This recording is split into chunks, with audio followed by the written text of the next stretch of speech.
This is Northwestern Modern Conference for your marketing team. Seriously.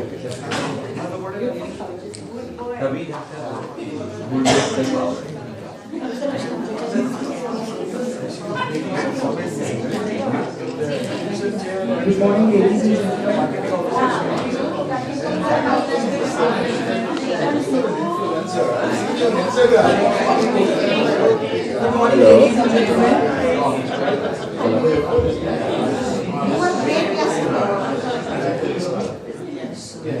Good morning, ladies and gentlemen.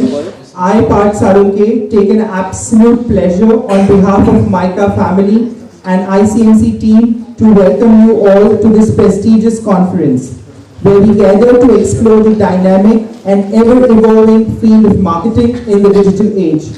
A special and heartfelt welcome to our esteemed dignitaries, keynote speaker of the day, Professor Russell Bell and Mr. Dilip Krishnan, thought leaders, scholars who have joined us today from across the world. Your presence here sets the tone for an insightful and impactful day ahead. It is said that light and brightness have always been equated with positivity. And to start on a soft and auspicious note, let us embrace a cherished tradition of Indian culture, the lighting of the lamp.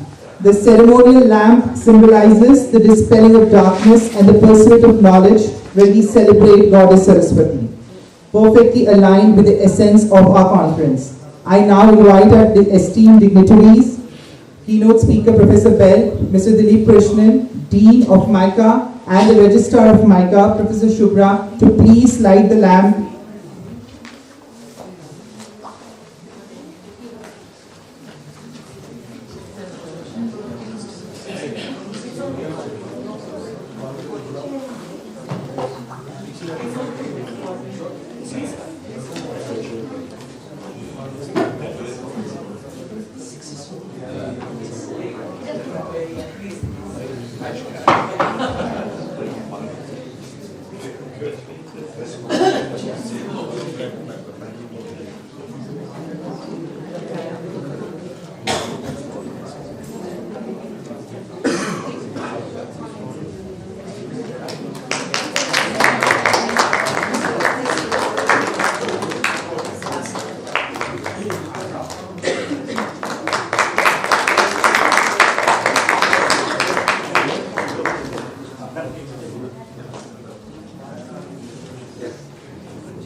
Thank you, dignitaries on the dais.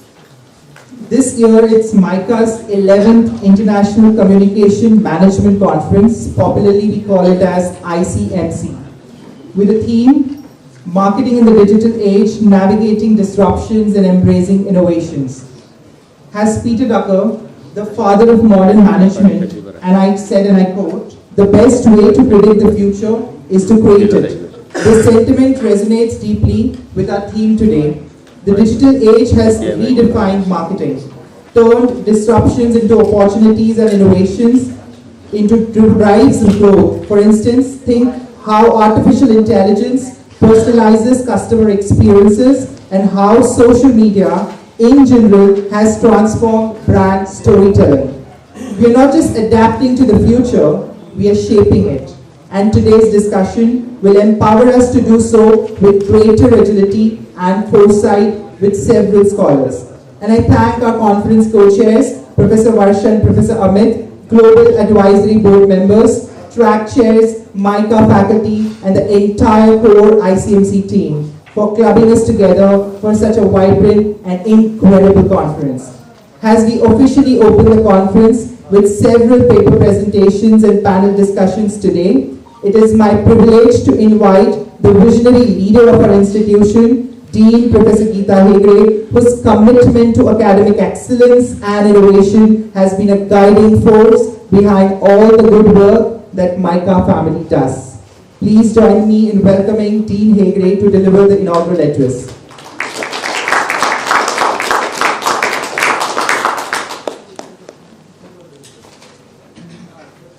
Good morning, everybody. Thank you so much, Parth. That was a very kind introduction. We have a lot of visionaries here in MICA. It is not me. There's my director, there's my faculty members, a lot of other stakeholders who together create, and the previous predecessors who have created something called as MICA. And today we can see what the impact that MICA has done. And as I was reading about we are a very small and unique institution, as all of you know, 3,000 odd alum, but out of the 3,000 odd alum, since its inception, that is 33 years now, we have more than 60% from the first batch who are in the leadership positions. That is either an MD, CEO, or or leading the institutions in their own leadership thing. More than 33% of the second batch are in the leadership positions of multinational and national organizations. The past 10 batch has around 30 to 40%. More than 70 startups, and some of the startups are today known. They are unicorns and also known across the world. So I think there's a lot that has gone through, and when I see the conference that is happening today, and the topic that we've considered, and the response that we have been getting for this conference, I think that in itself speaks a lot. Good morning, and a very warm welcome to each one of you, the dignitaries who've been here since yesterday. Thank you so much, and I cannot get over what happened yesterday and the amount of knowledge, intensive discussion that happened yesterday. And I think that was a long day, and we will still have people, participants, and the paper presenters coming in slowly. But of course, thank you so much for yesterday, and I'll talk a little bit of yesterday as well, because I think that was very interesting and insightful. So going ahead, thank you to the participants, the speakers of today, Russell and Dilip. Thank you so much for being here. Warm welcome to you as well. And this conference, of course, talks about marketing in the digital age, navigating disruptions and embracing innovations. What other relevant topic of the could we think of? Because in the digital age and the disruptions that we see is humongous. Both the concerns yesterday, while we were having one of our placement recruiters here, he was interestingly talking about the concerns that the digital disruption is, giving to, or the company is facing. He was talking about the influencers, and interestingly, and certain aspects which is related to a use case there, that there are the influences today. Some of the influences, of course, how do you trust, the digital space? What is happening in the AI? Where is the trust factor coming from? While we know that marketing in general is changing because of this digital era, because of the localization, requirement of localization in marketing, and also using digital, that is also physical and the digital impact. While many of us, I think, our me time today is more of a screen time. The amount of time that we spend on screen, everybody across age groups, I think that is humongous, and that is impacting as well. So this recruiter was talking about some of the influencers also having bots as their followers. Now I don't know, this sounds very crazy, but yes. And if that is the case, then how do you handle such issues? And I think that bit of it could be a use case. And there are many such cases that as we speak, we will find out in this era. But nevertheless, of course, digital is a disruption for which I think what is essential is understanding and predicting consumer behavior with AI insights. Of course, MICA, as I already told you, we are ahead of the curve. Being ahead is the only way of the future. And in that thing, we are also setting up an AI center in the space that we are, we are experts at. That is the culture, the communication, the consumers, with the creativity and the context. And I think that is also what yesterday many of the researchers were talking about, and the importance of being human along with the automation that we see, the balance between automation and the human touch. And I think MICA is there in that space. Digital analytics, search revolution, and cross-platform search is again the area that I think a lot of you in the digital space, some of you would have written, and I've seen some of the papers, few of the papers, though I didn't have too much time, and the papers are excellent. The papers are of high quality, and I think that is what we find as a success, or we say as a success in the in such conferences. And also we have prize for track. This time we've increased the price to 15, and I think many of you have are well deserving this award that we will be handing over in the end of the conference. Another area that I thought would be worth mentioning is also the market, the 50 plus market, which is growing, and especially again in India also. I think that could be one of the trend, because when you speak about 50 plus, essentially. At least in India, a few years back, you would talk about healthcare. But I think today, because of this digital and the technology interventions, the lifestyle of the 50 plus is also changing. And you see a lot of health, a lot of lifestyle requirements of this generation also. And worldwide, the age group is increasing. So there are multiple thoughts, I think, or areas that the researchers and the knowledge creators could really work upon. Of course, hyper-personalization, personalizing customer experience through data-driven solution, and also a very, very important area that is customer engagement. To this digital era that is bringing in the requirement of customer engagement. With that, I'm sure there are millions of topics that we can talk about, but I think I will leave it at that in terms of areas of the future or the trends of marketing.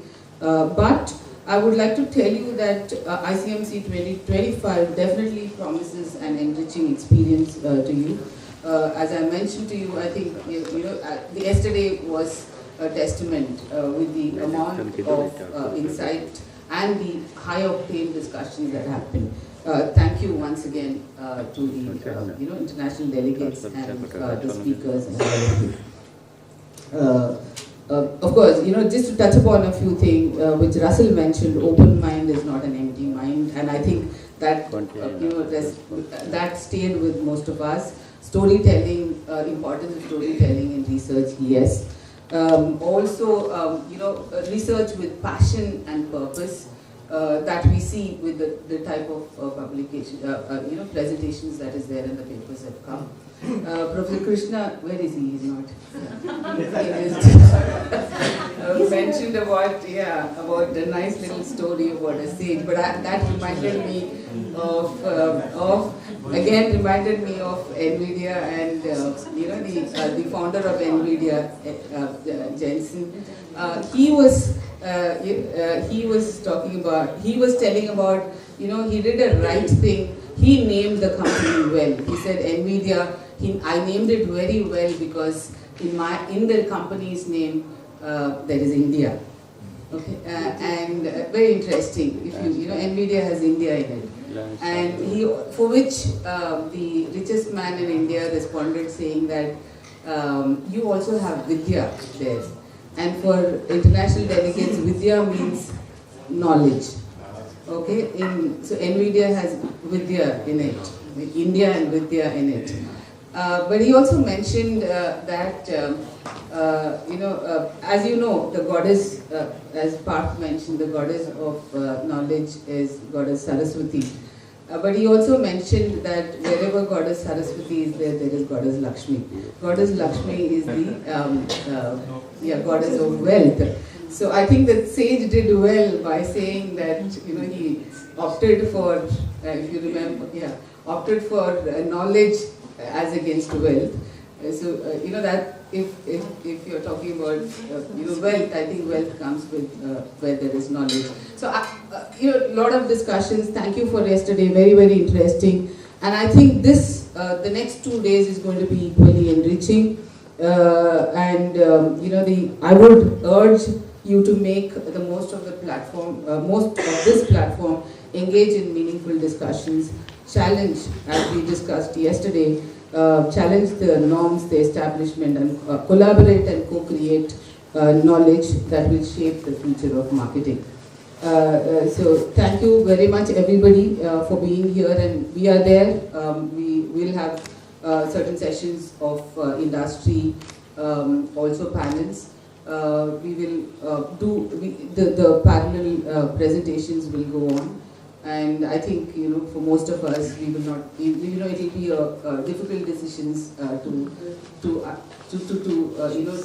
choose which of them to attend. Thank you once again, all the very best, and wish you all a very inspiring and rewarding conference.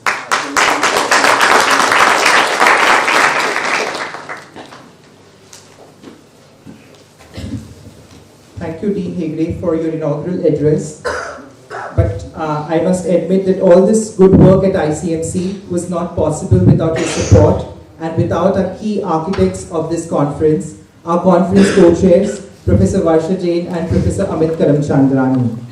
The dedication and vision has been instrumental in bringing together this remarkable platform. I now invite our conference co-chair, Professor Varsha, to introduce the key theme of ICMC, its objective of this year, and some key highlights.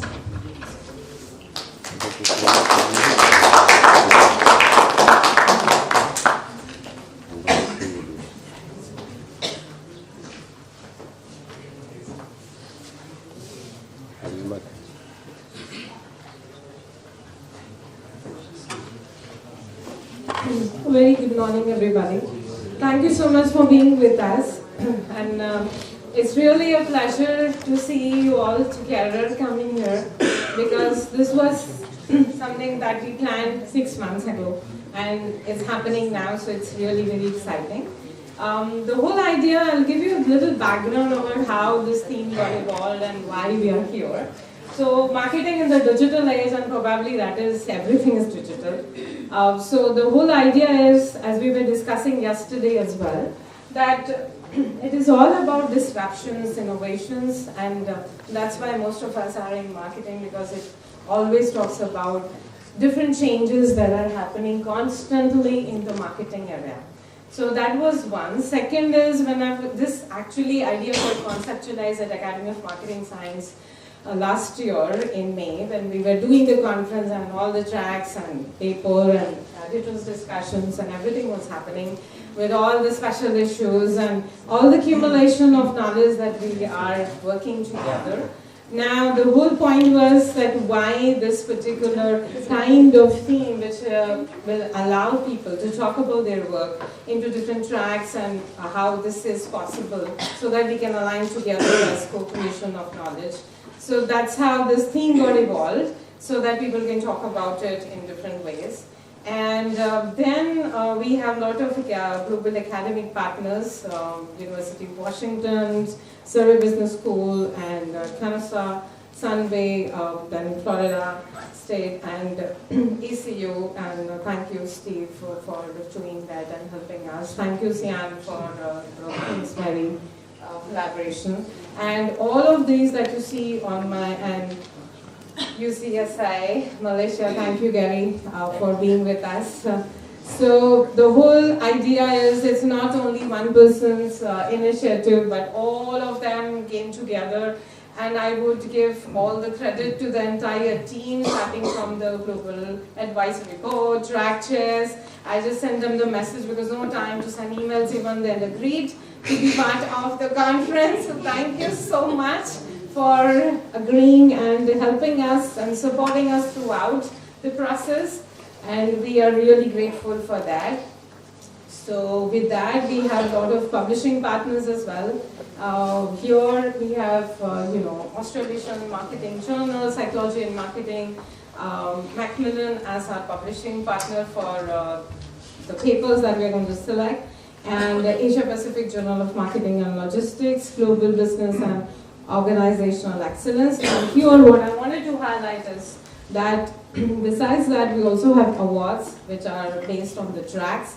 And the track awards are actually being conceptualized because in research and scholarship, it's equally important to get the appreciation for the hard work, because it's a lot of hard work that goes into the papers and the idea inception. So we have individual awards track-wise, and there are 3 levels under which the evaluations are being taken place. One is the submission that you have done. Second is, of course, the recommendations which have been given by the trackers. And then the third level is when you're going to present, the evaluations are going to be tabulated. So that is one part of the award. Second part is Psychology and Marketing has 2 awards, Best Paper Award and the Runner-Up Award.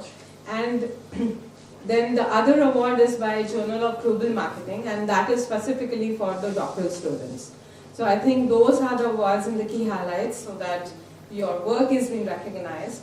Besides that, we are also trying for Cambridge, and if that gets through, then some of the papers could also be published in Cambridge Publishing, which is UK based. So besides that, I would like to mention that, we were discussing about the theme and how it got emerged, and the whole idea is that what is new in it. And the whole point is in last 2 years, there is a huge amount of papers that we see at American Marketing Association, ACR, as well as Academy of Marketing Science, in the tracks which are highlighted over here, which is about AI and social media, and always the tracks are sold out. So we thought that it would be a great idea to talk about it. The highest number of papers that we got across the tracks is first person consumer behavior. I think 100 plus papers over there, 110 maybe. And then the second track was AI.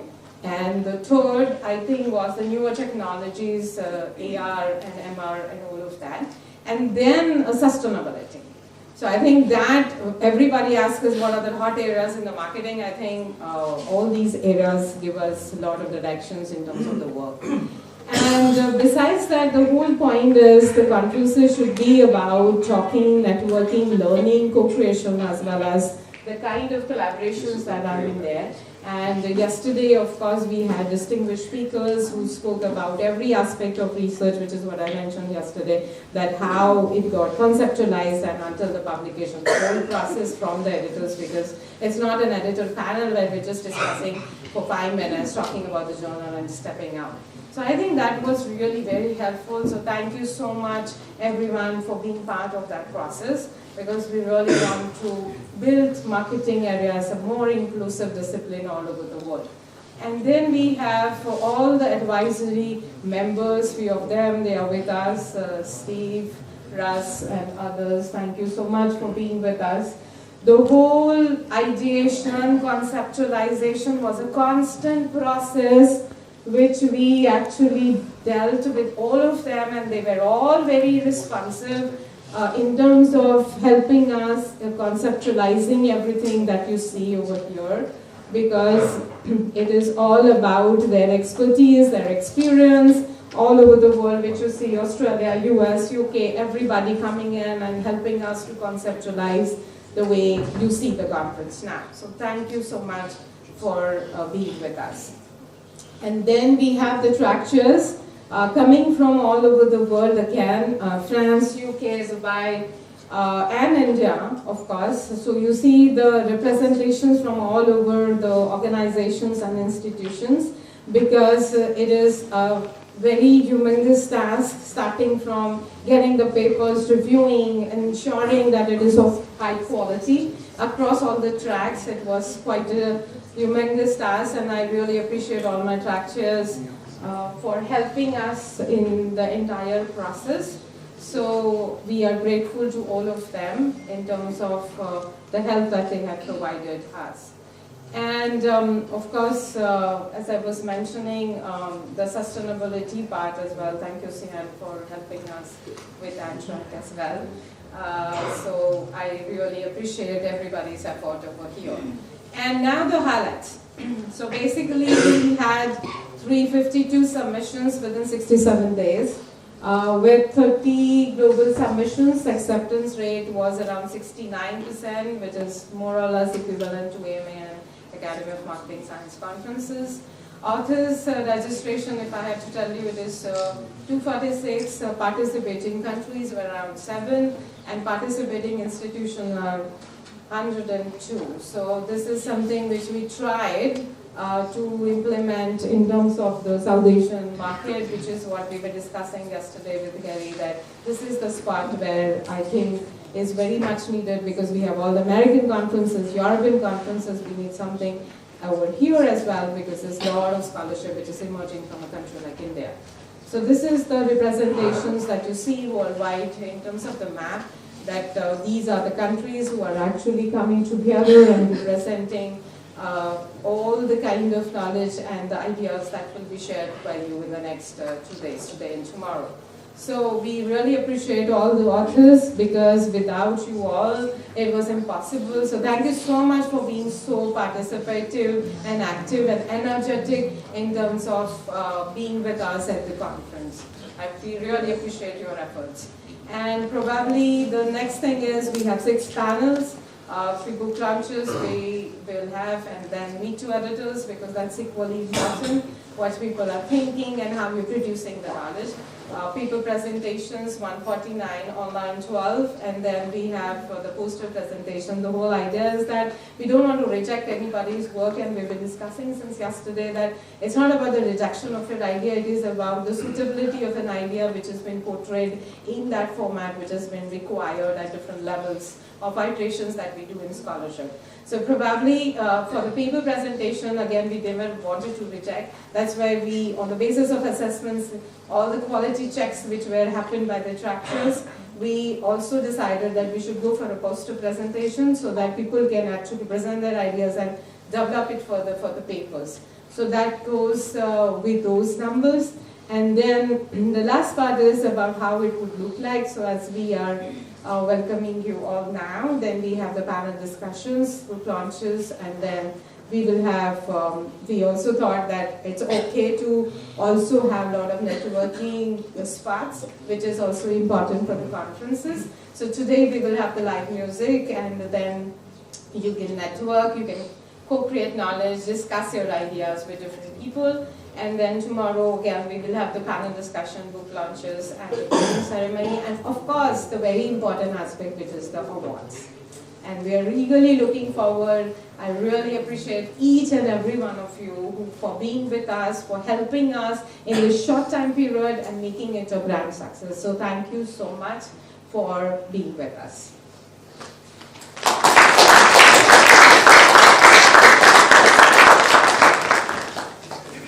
Thank you, Professor Jain, for highlighting the key things.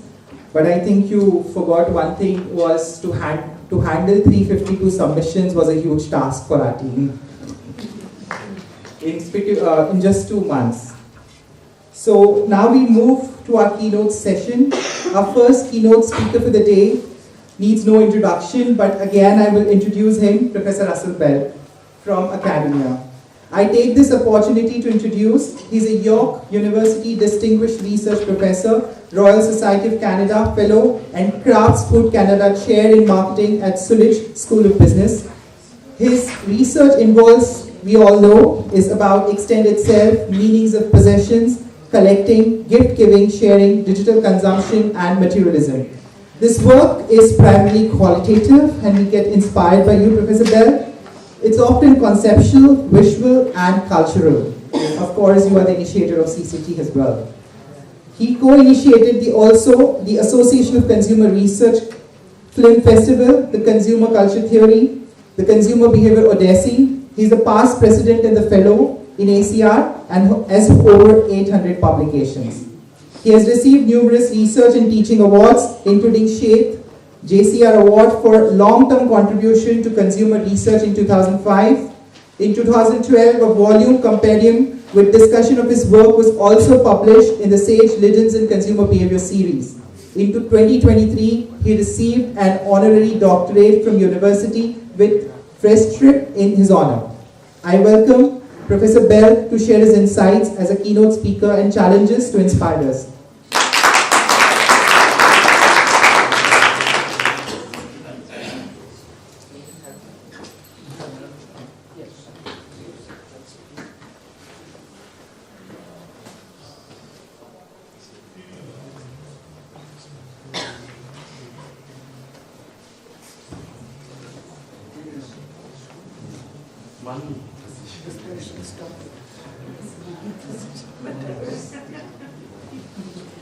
Thank you all for coming. Thank you, Bart, for the nice introduction. I'll try to keep my talk not much longer than your introduction.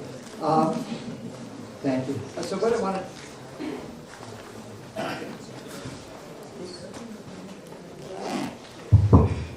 What I'd like to talk about money, possessions, and the metaverse. And some of you may object to say the metaverse is dead, it was blown away by generative AI, never to be heard from again. I would like to argue that it's sleeping, not dead, and so I'll try to introduce it in that way. This is actually a mashup of 3 different papers, and I'll try to give recognition to those if you'd like to look at them in greater detail, and some co-authors along the way as well.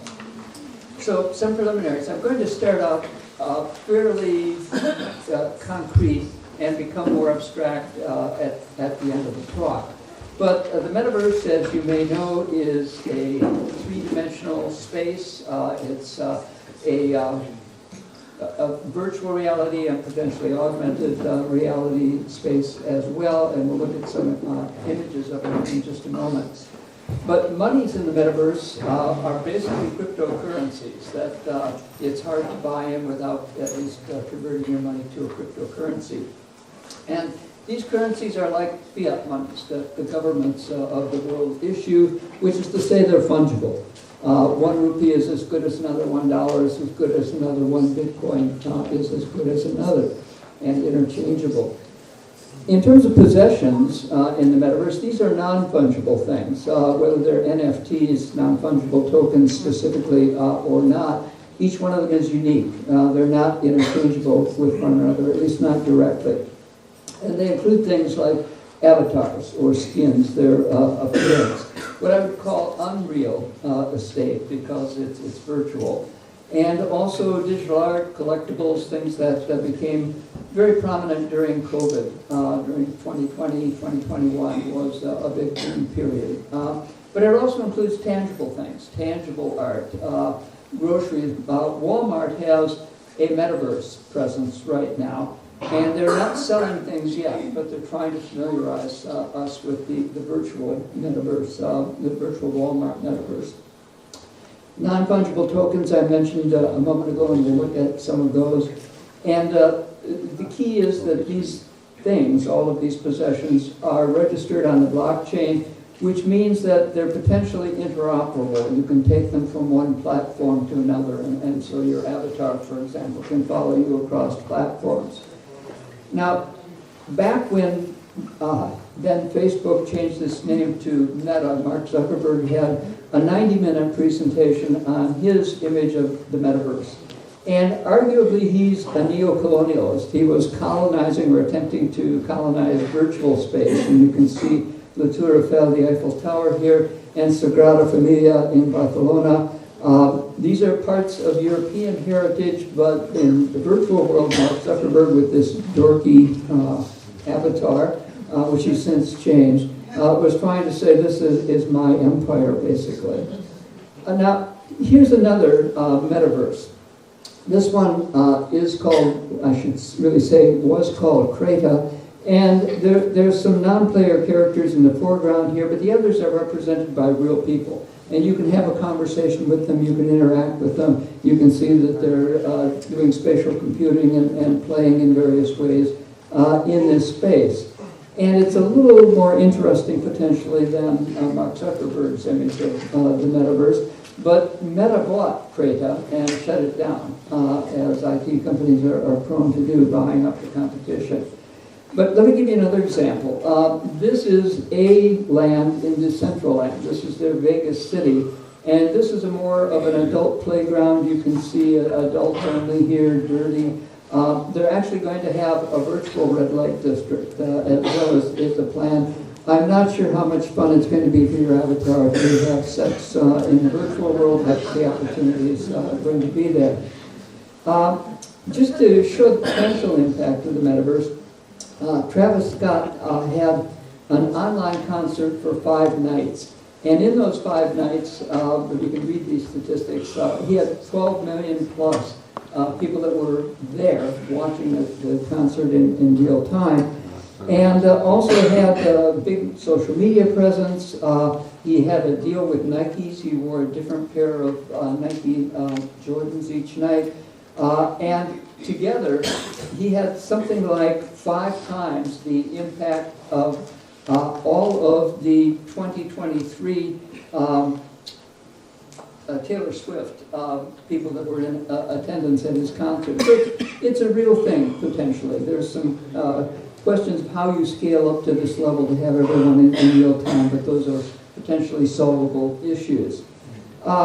This is Mark Zuckerberg's Horizon Worlds, and he started out getting his employees to go online in Horizon Worlds and spend some time and give them some feedback.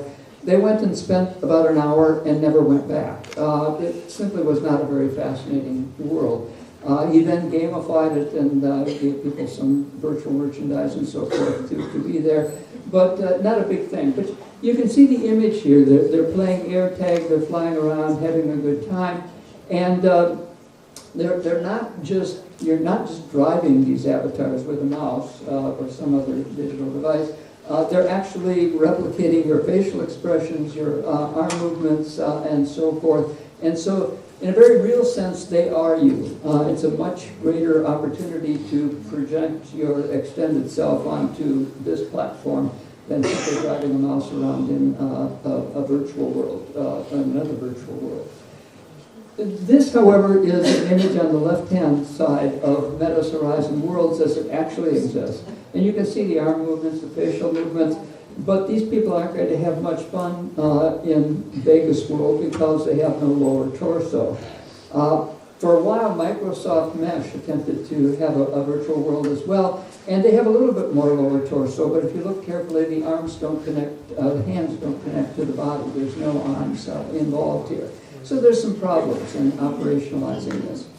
That didn't stop companies like Tommy Hilfiger from having a metaverse presence, nor Nike, who had virtual sneakers and ultimately real sneakers, and Louis Vuitton in the game that they created for, whoops, I'm much ahead here. Okay, so Louis Vuitton, this is the original source of the term metaverse from Neil Stephenson's novel Snow Crash, sort of a dystopian point of view. And for the next little bit, I'd like to present from a paper that I did with a former doctoral student of mine, Mariam Humayun, and also Miriam Brouard, who are at the same school. And also, I worked with a woman called Marian. So I have Marian, Miriam, and Mariam. And I'm inevitably sending email to one that goes to another, so it gets to be confusing. But this was a paper that was published in 2022.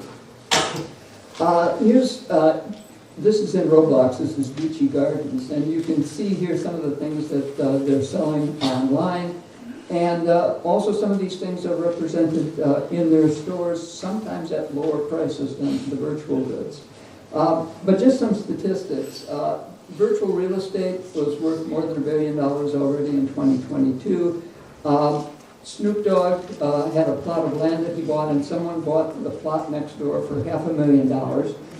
And so there is some there.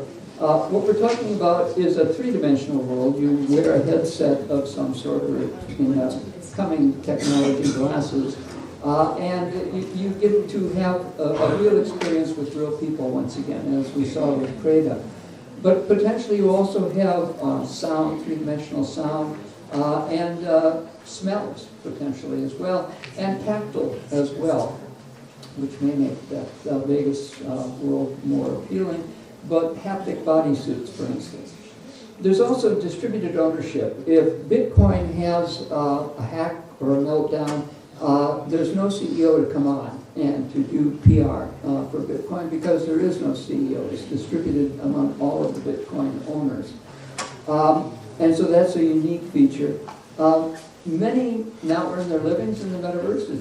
It's there is some there. And the question is this the biggest investment opportunity since the internet, or is this the biggest bubble since tulip mania in 17th century Netherlands? Now, has anyone seen the movie Ready Player One, which is a couple? It was a film about a sort of dystopian metaverse. Here's a company that's called itself Ready Player Me, and they will design your avatar for you. And these are 3D avatars. Again, it mimics your facial expression, arm movements, and so forth. So I had one created for me, and you can judge whether you think this is a realistic representation or not. Now, companies like L'Oreal and Maybelline have gotten in on the act. You might not want to go out in public with this makeup or these hairstyles, but your avatar might. After all, it's a playful world in the virtual world, the metaverse.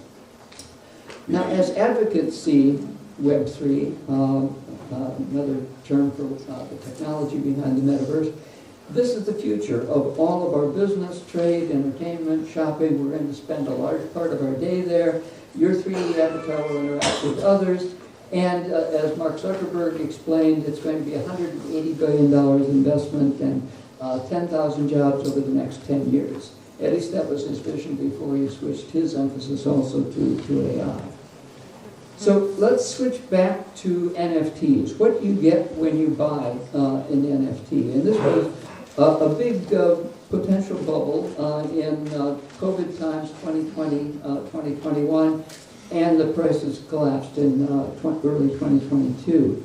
But when you buy an an NFT, you can't put it on a t-shirt and sell it for the most part. You don't own the original or benefit if it increases, that is the original increases in value, original being an artwork in this case. And your ownership is theoretically not tied to the platform, it can be interoperable. But your avatar from Assassin's Creed or World of Warcraft might not be very appropriate in Animal Crossing or Pokemon or Candyland, a little bit out of character in those contexts. So this is, there's also one unique feature, and that's called artist resale rights.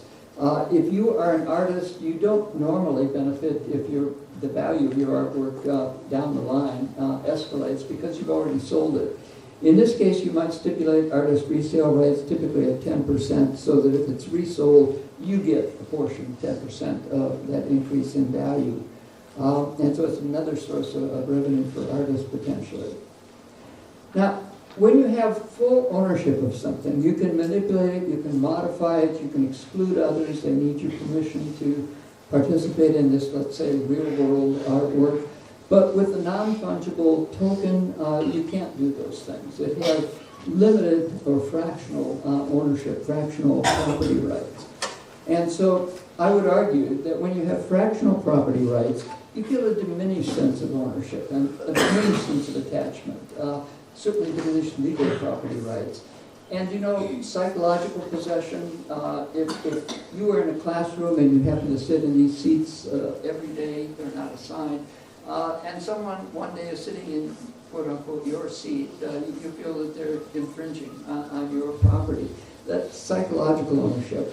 And we're going to introduce, and I'll introduce my co-author who's a part of the week in a moment, we're going to introduce the concept not of psychological ownership, but psychological possession. So hang on and we'll get to that. And this is a CryptoKitty, one example of a line of NFTs. And these are some other types of NFTs, including NBA Top Shots, which is actually a short video clip in MP4. The rest of these are JPEGs, which really is all you get, not much more in ownership rates when you buy one of these things like the Board 8 from the Board 8 Yacht Club. And you can see the sales price here is almost $3.5 million, again, in 2020. But the kicker is 95% of all NFTs are worth zero. They're essentially unsaleable. And even those that sold for astronomical amounts are worth only a fraction of that right now. $6,000, I think, is the average. This occurred after Beeples, Mike Winkelmann, sold the first 5,000 days. He created a digital artwork every day for 5,000 days and sold it for $69 million to Vignesh Sundaresan, Indian in Singapore, whose business was Metacovan. And he said, I would have paid even more than that. I want to show that an Indian could also spend these extravagant, ridiculous amounts of money. And so he bought into this both as an investment, but more particularly to show off, if you will, to flex. So the question is, did bubbles burst for the metaverse, for NFTs, for cryptocurrencies? Well, the Wall Street Journal announced in 2021 that that was the big bang for crypto, and in 2022 it was going down the drain. The Bitcoin ice sculpture is melting, the unicorn that the Dean mentioned is deflating, and the liquor's all gone dry. And so it's all over according to that scenario. And indeed, if you look at the sales price, which was once almost $70,000 US, dropping back down into the $20,000 range, it looks like that was a correct assessment of what had happened. What happened actually, a scenario, I guess, anecdote. I was riding in Denver, Colorado after a conference back to the airport in an Uber. And my Uber driver worked 5 days a week at a 9-to-5 job, and on weekends he drove Uber, and he put all of his money into Bitcoin. And I met him at the bottom here, and he was kind of shaken by this, but he was doubling down. He was investing everything he was earning still into Bitcoin. So was he foolish? Maybe not. This was a few days ago, and Bitcoin was up to $106,000 versus that $20,000 that we saw earlier. It's dropped a little bit in the last day or two. It's about $100,000 right now, but it looks like it was a big investment. So this is the end of part one, just at a very early stage introducing the metaverse. Second paper with Yambu Chandra, whom I've never met. He's in Hong Kong City University in Hong Kong, as you might imagine. But we did a paper called, Is This Bitcoin, sorry, let me look at the title here. Is this NFT worth $70 million? And so we were saying, basically, no. That there's the economist factors on the right, which you probably can't read, but all of them, with the exception of cuteness, are traditional economic sorts of factors. And on the left-hand side are the extrinsic factors, like fear of missing out on social influence, people like Paris Hilton going online and plugging in a pump and dump sort of scheme. Their Board 8 and driving up the price. And at the top, we're looking at some value correction,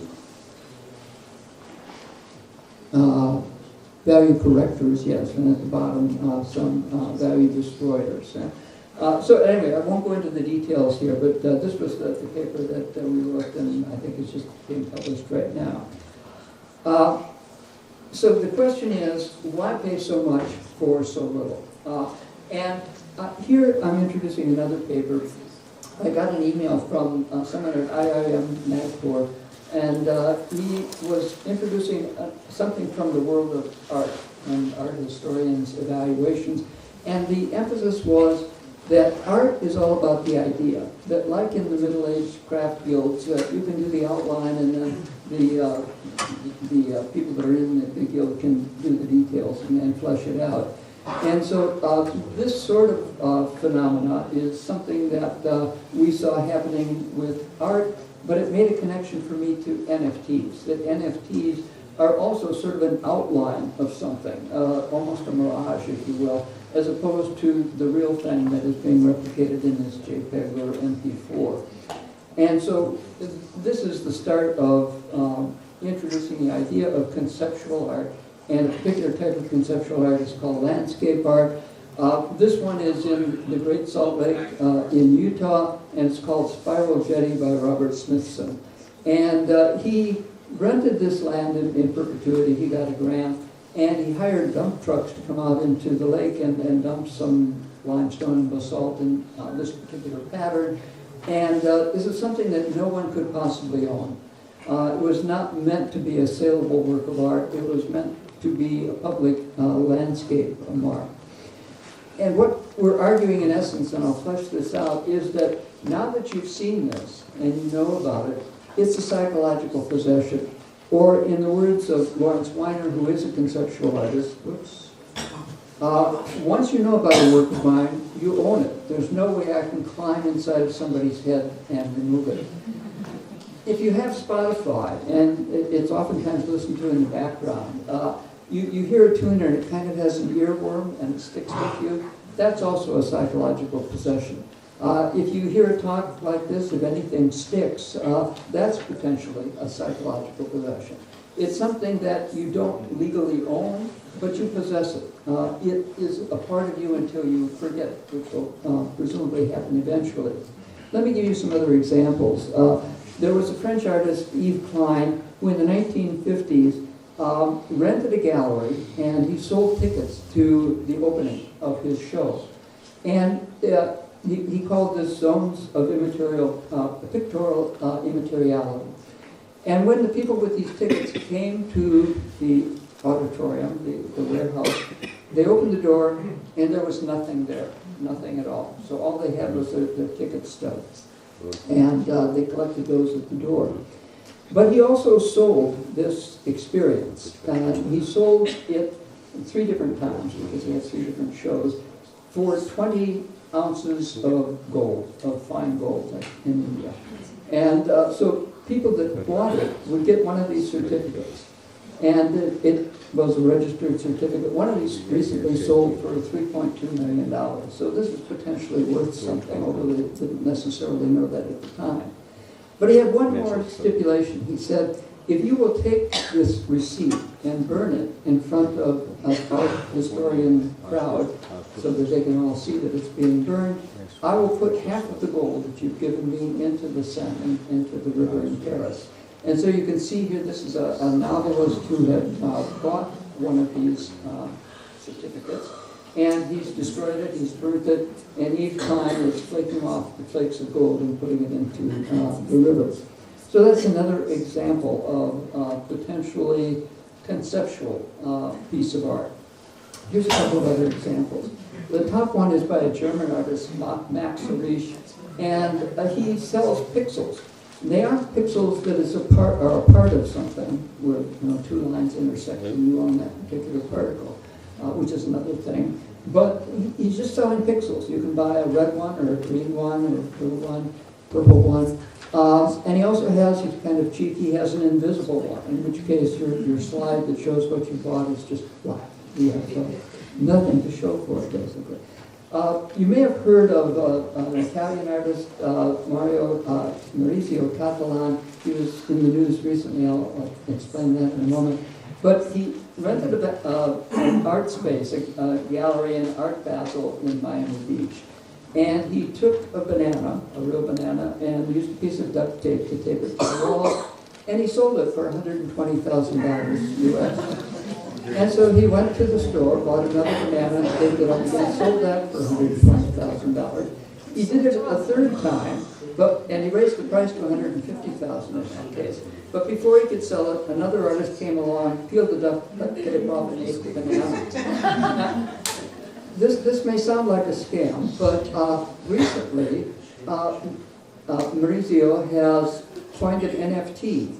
after the comedian. It's what he called his duct tape banana. And it sold for $6.2 million recently. So maybe he wasn't as foolish as the artists, the buyers weren't as foolish as it seemed at the time. Okay, so just to sort this out, normally when we talk about a possession, we talk about the object. You see it online, you see it in the store, you buy it, and then you own it, and then you experience it. So this is a new car, you see it in the showroom, you buy it, and then you drive it. In the psychological ownership model, we start with the object once again, but then we have the experience sitting in the chair in the classroom, and then we have psychological ownership that results from that. In our model, the psychological possession, you have the experience first. This is hearing the song, seeing the artwork, whatever it might be. That gives you the idea of what this thing is, and that is the psychological possession that you come away with. Now, just a couple more slides. Part of what's going on here is we are miniaturizing things, we're dematerializing things, they're becoming more ephemeral. And this is an old television switchboard, telephone switchboard, where you had to actually match up one person with another person with all kinds of webs going on before you could talk to them. Now, of course, this is all and much more on the smart device that you have with you. And so we're saying dematerialization happens in lots of things right now: music, film, TV, books. All of these things, including conferences, although we're having a live conference right now. I don't think there's a feed today like there was yesterday through a hybrid motif. But we could do that. Our filing cabinets, I once had a personal private secretary. Now we do our own typing and we do our own editing and so forth. So all of these things have become dematerialized. So what we're seeing happen is that we're starting with these influences: minimalism, conceptual art, and then we're looking at the processes: dematerialization, virtualization, fractionalization, and ephemeralization is the other one that we've mentioned. And all of this is headed in the direction of nothingness. We don't want to quite get to nothing, but we want to head in that direction. And what we're doing is boiling things down to their essence. We're purifying them. And as we get rid of the money and get down to non-monetary value, we're purifying even further because we're taking money out of the equation. In art historical terms, we're looking at the aboutness of the object, what it is in essence, what the idea behind the object is. Mies van der Rohe's slogan, "Less is more," would apply here. Henry David Thoreau, "Simplify, simplify," would be a part of this as well. And last slide, I think exemplifying this, but also the direction that we're headed toward, three future research directions which are with us now are digital disruptions that are headed toward nothingness. One is the streaming economy, and so now you have Netflix and Spotify, for example. Also, a part of that is the subscription economy. So if you have Office 365, you have it as long as you continue to pay your fees, otherwise monthly fees, otherwise it drops away. BMW will sell you on a subscription basis heated seats for your car, and you have them as long as you continue to pay your fees and so forth. So there are many things that we could bring into these economies. And finally, the sharing economy. What all of these have in common, the so-called sharing economy. It's not really about sharing at all, but short-term rental. And so all three of these phenomena are headed in the direction of nothingness. They're miniaturizing, they're simplifying, they're ephemeralizing, and so forth. And so that's where we think these trends are going in the direction of nothingness, but not getting it. So thank you, and I don't know what we're doing about questions. We can take 2 questions.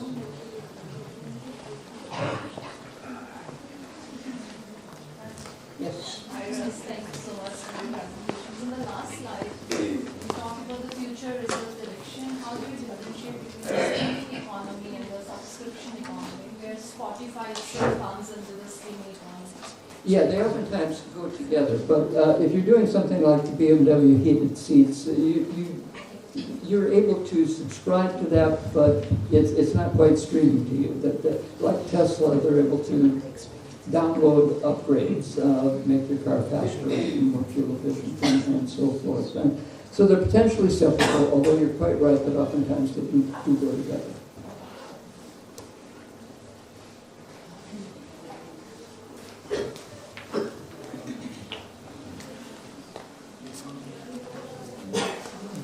If I may start with a comment before I ask my question. I think your avatar does not do any justice to your nuanced face.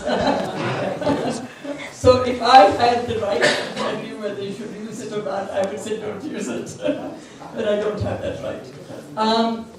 My question is, really, what is your social critique of what you just presented to us? I mean, this is, you know, out of the real. When I, in the US, read about the banana, for example, I mean, what does this tell us? Largely of Western society, but also maybe going to transfer into other parts of the world, like the Indian gentleman who wanted to show that we Indians also have money. But what is, I mean, could you give us a few thoughts on your social critique of this phenomena, which to me is very disturbing actually? Yes, I hate to be crass or particularly controversial, but we look at religion the same way. Yes. What do you get from religion? You get a belief in an object that may or may not really be there. So it's a matter of belief. And if you believe something has value, the story of the Emperor's New Clothes by Hans Christian Andersen, his clothier kept giving him different garments until he showed one that only sophisticated people could appreciate was really there, and they wore it out in public, and the public laughed at him because he was wearing nothing. And so it's a matter of belief in some cases. Now, is that belief good or bad? Is this a good use of money, a bad use of money? And social media would be another example. At the end of the day, what are you left with when you spend hours and potentially sums of money on social media? When you dress your avatar in particular, if it brings you pleasure, why not? If wasting your money, as you might describe it, someone might describe it, is your privilege, at least in most economies. And in doing that, you're expressing your belief that there is something there, that this isn't nothing. It's just a purified essence of something that is more valuable potentially than the real thing. And so if you were here yesterday, I showed Gucci Dionysus bead bag that sold for $3,400 in the store and $4,100 online, and it wasn't even an NFT, just a copy that your avatar could carry around. And so that's a matter of belief, if you will. Now, your child spending that amount of money might be criticized, I would imagine. I don't have that kind of money. But yeah, if people have that amount of money and are willing to spend it on something that brings them pleasure, why not? Why not go out to a fancy restaurant and spend an exorbitant amount of money on a special meal that's a celebration of your whatever birthday? And so I guess that would be my quick answer. But yes, we could certainly critique this thing, that this could be a decadent period in the world of art, and the world of art history will see this as a footnote eventually. The metaverse will never materialize. But there's people that are betting the opposite, like my Uber driver going to the airport in Denver. And you know, in that case, it was an investment. NFTs are potentially investments. Property in the metaverse is potentially an investment. And investment bankers have bet on the metaverse buying plots of land. And so it's, well, if you will, it's the bigger fool theory. But if other people believe what you believe, it may sustain the value in a particular. Thank you. I hope to continue the conversation. Okay, I'm excited for this. Thank you. So, thank you for.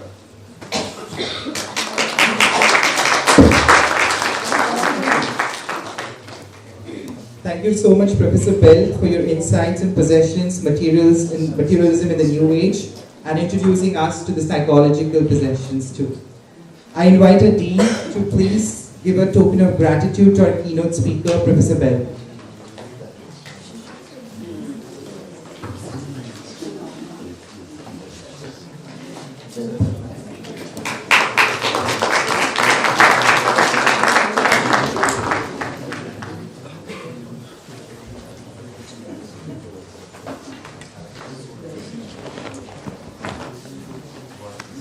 Our second keynote speaker is one of the visionary leaders from industry. Mr. Dilip Krishnan is known for leveraging cutting-edge technologies to revolutionize marketing practices. Mr. Krishnan is an experienced global business leader, venture builder, turnaround specialist, and an accomplished digital innovation corporate strategy professional who has created award-winning digital products alongside customers, led large-scale business transformation efforts resulting in digital usage, cost saves, and created new revenue models, established region-wide partnerships pivoting to the growth in areas of digital acquisition, engagement, payment across multiple geographies, and some of his key achievements I highlight. He was nominated and confirmed as an expert in digital transformation, future of digital, economy and society and innovation in the World Economic Forum Expert Network, recognized and accepted to be the part of Milken Institute's Young Leader Circle, and he's a mentor with Singapore FinTech Association and Enterprise Singapore. It's my pleasure to invite Mr. Krishnan to take the stage and share its insights.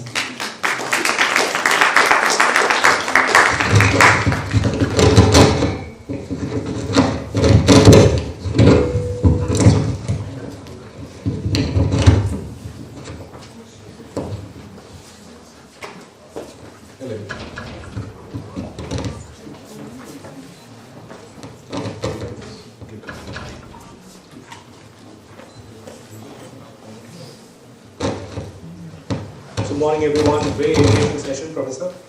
Thanks a lot. This is one of the reasons why you shouldn't be worried about the AI.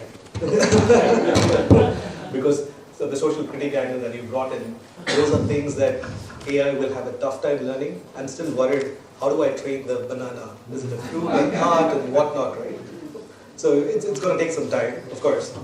But I just wanted to set the context a little bit. That is a topic that I've taken for us, which is accelerating audience intelligence innovation for marketing, from strategy to scale.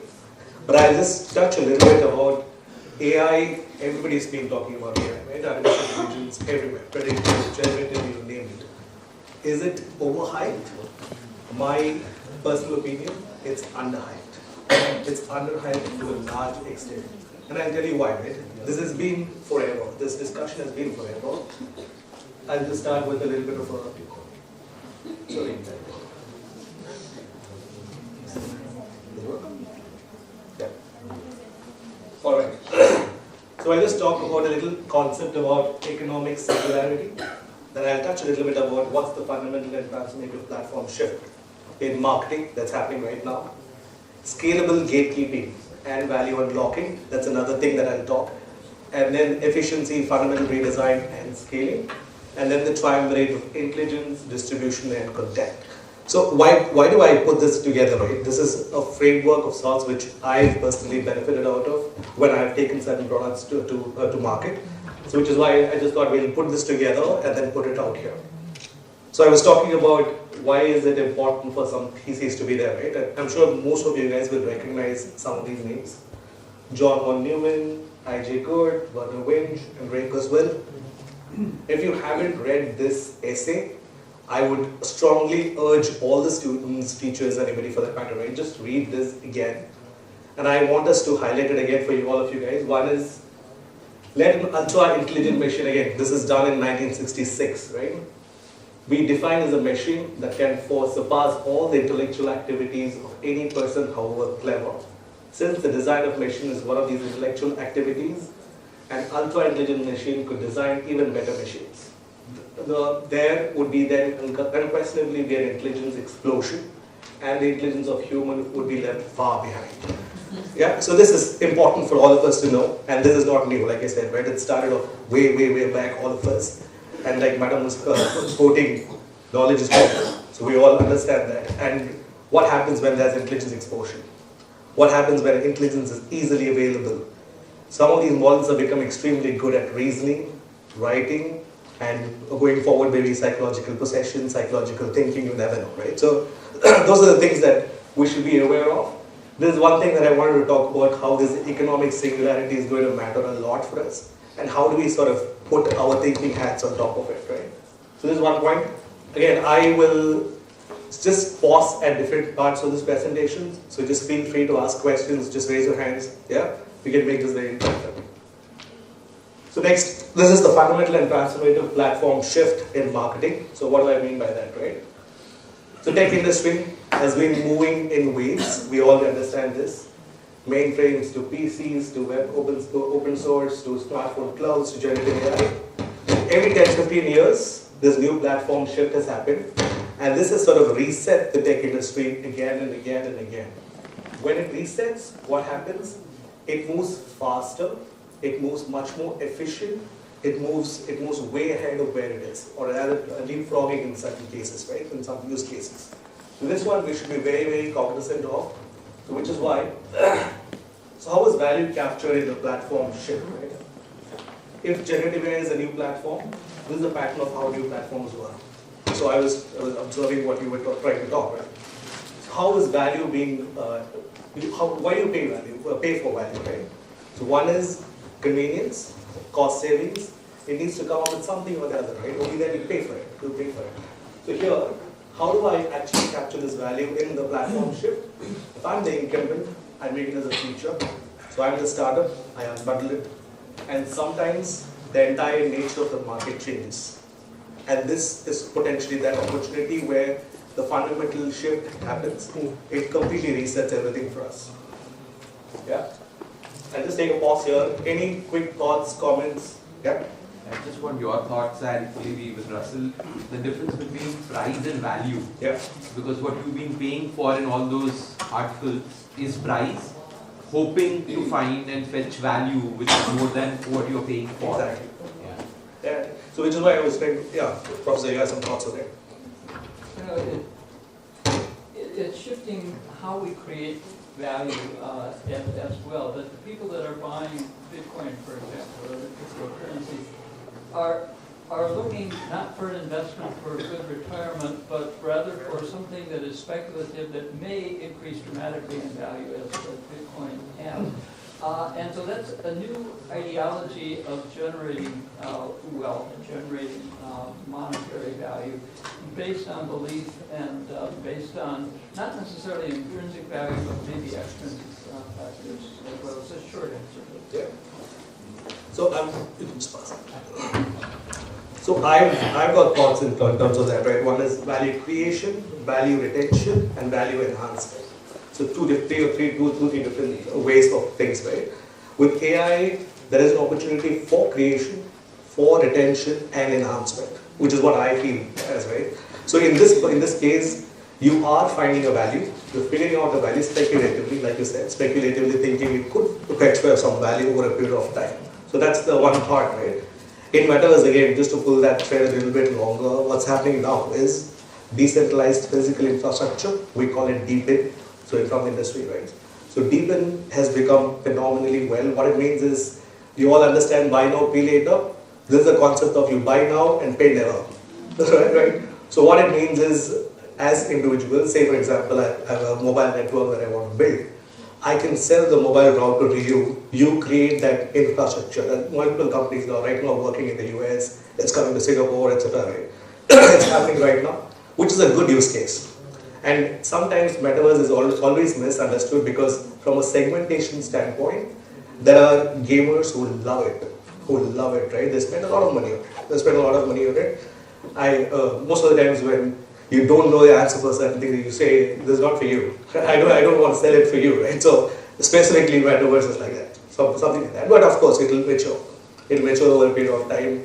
We, in fact, when I used to work for MasterCard as a global lead for digital, so we in fact plugged the payment journeys into it. So we used to have this Oculus, we go around, buy in the entire journey. So it was an interesting concept, but are people using it today? Yes. Of course, the people are using it today. Gamers are loving it, they're into it completely. I have kids actually who are using it completely, right? So that's a different ball game altogether. So I don't want to digress there. So I'll come back to this slides, right? Yeah, so the platform shift, it tends to change everything, like I said. So one, SQL makes arbitrary data queries easier. So there are a little bit of technicalities here, and I was having a chat with one of the students yesterday from the campus. So one thought I was actually taking, here, okay. So one thought I was actually sharing is, it's important from a traditional marketing skill. Marketing is more a specialized skill set right now, and it's important for you guys to understand a little bit of the technicalities of it. Not necessarily fully, but you need to understand this little bit, because that's going to help you along the way, right? It's in the long way it's going to help you. So that's one point I want to touch. So arbitrary queries, just-in-time supply chains came up, multi-touch OS, Ubers and Instagrams and TikToks and whatnot. And now we made a thing that can predict your next words. So what, right? So what is the biggest question for us? The biggest question for us, it makes your life easier in terms of writing. But is that good enough? What can you do about it, right? What can you do about it? Take it to the next level. So here, this is the framework that I considerably use in most of my discussions. So one is omni-channel driven, intelligence driven personalization. What it means is audience intelligence achieving scale. Data domination, I keep repeating that data domination, which is going to help for better engagement. Second one is changing consumer motivations. So we talk about personalization, right? So one thing that I wanted to introduce is uninterrupted personalization across different channels and different places, etc. So that is possible through service-oriented the customer behavior mapping there. And business model innovation is another one, and affordability for purchase. The one thing in my existing company that I actually do is that predictive behavior, which we try to map the affordability score for customers way ahead of the fund funnel, so we reduce the ad waste and all those things. That's another one. Then comes continuous innovation, and then orchestration of this intelligence ecosystem in its entirety, right? So anybody who has control on the data, domination, and if you can help with some uninterrupted personalization, you could possibly orchestrate this entire intelligence ecosystem, so to speak. So that's the sort of the thinking. I'm just going to take a pause here. Any thoughts, comments, reflections? Yeah? In this case, I think, is it not overrated in terms of when too much of personalization would come, and it would certainly shift the way consumers react to those personalizations, like and the negative consequences like privacy breaches and all. Yeah. So do you think that it will decrease the effect that you are predicting? So to answer your question, right, you would not in a bubble chamber, right? So or rather the echo chamber. The purpose of personalization is not to create an echo chamber for you, but unfortunately there has been overlaps in terms of creating those echo chambers over a period of time. But does it provide you a choice? Answer is yes, right? And it's both triggering your own searchings, your own behaviors over a period of time, and then mapping what's next. In predictive, of course, predictive is the oracle. We talk about that, right? And generative, we call it the muse. The reason is with generative, you can actually come up with something intelligent which you wouldn't have imagined of or created the thought of, right? And then all of a sudden, because of the group behavior, the cohort behavior, etc., I come up with an interesting thought for you to present to you. It may not be your next action, but it could be your next potential right action that you need to take. So I'll tell you from my own personal experience what we've tried to do for financial planning, right? So we've tried to map it across, say, 20-year-olds, 30-year-old, 40-year-old, etc., in different parts of their journeys. I'm completely clueless of what's the next product that I should go after. Right, so I could take an insurance, I could take something else, right? But I go along with this financial influencers, try to get bombard myself with a lot of information, but I have no idea. With this, with your right set of skill set, your risk rating, behaviors, etc., if I were to come up with something creative and offer to you, you will be very happy about it. It's not an echo chamber, back to that point, right? It's not an echo chamber. It's not telling you, you have to take this. But this is the potential that you could take it from the learnings that has come through, which you are not doing it, something else is doing it on your behalf. Yeah, if that clears your thought. I was just trying to make this point that there could be several organizations doing the same thing, right? Yeah. And it might decrease the impact that you are predicting in terms of the consumer's behavior might change. Yeah. So I have a famous, or rather, I keep repeating this everywhere, right? It's the same tomatoes and onions everybody buys from the grocery store. But the food that is cooked at your house and my house is different. Right? And you like something which at your house and you like something from my house. The same thing with data. Data is available everywhere. You could pay for that, you could get the data, etc. It's the same sort of ingredients, but how are you going to use that? Use that to tell a story. So which is where marketing, again, like I said, don't be worried about AI, right? What is the story that you're going to tell? Why is it important? What's that technology that is going to be behind that, right? Those things is going to be the most important part. Yeah? I have a question. Sure. So I understand your framework. So if I look at your framework, you're talking about unified experience, fundamentally. You're talking about personalization, and you're talking about continuous personalization, right? This has been there. I mean, it is not, this has not been there. There's been there omni-channel personalization, hyper-local, service orientation, all of these has been there. The issue lies in scale. There are only few companies, like Professor Bell also talked about yesterday, who have implemented, ensured some brands today, also Nike, etc., who have gone into metaverse. Some of them are successful, some of them are not.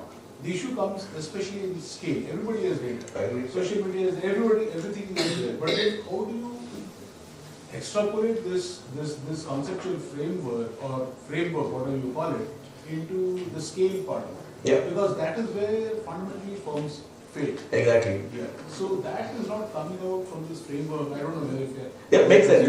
It makes sense. I'll give you a little example to that, right? If you've heard of this company called Dynamic Yield, it's a personalization engine which MasterCard bought over very recently. So as part of the due diligence and all those things, they used to be with McDonald's. So McDonald's used to own it. Every shop and corner that you actually see today, Dynamic Yield personalizes the menu, the customers that they actually come in, the pricing, everything, right? They sort of do that for them, this one. The idea is, how can they get to scale, right?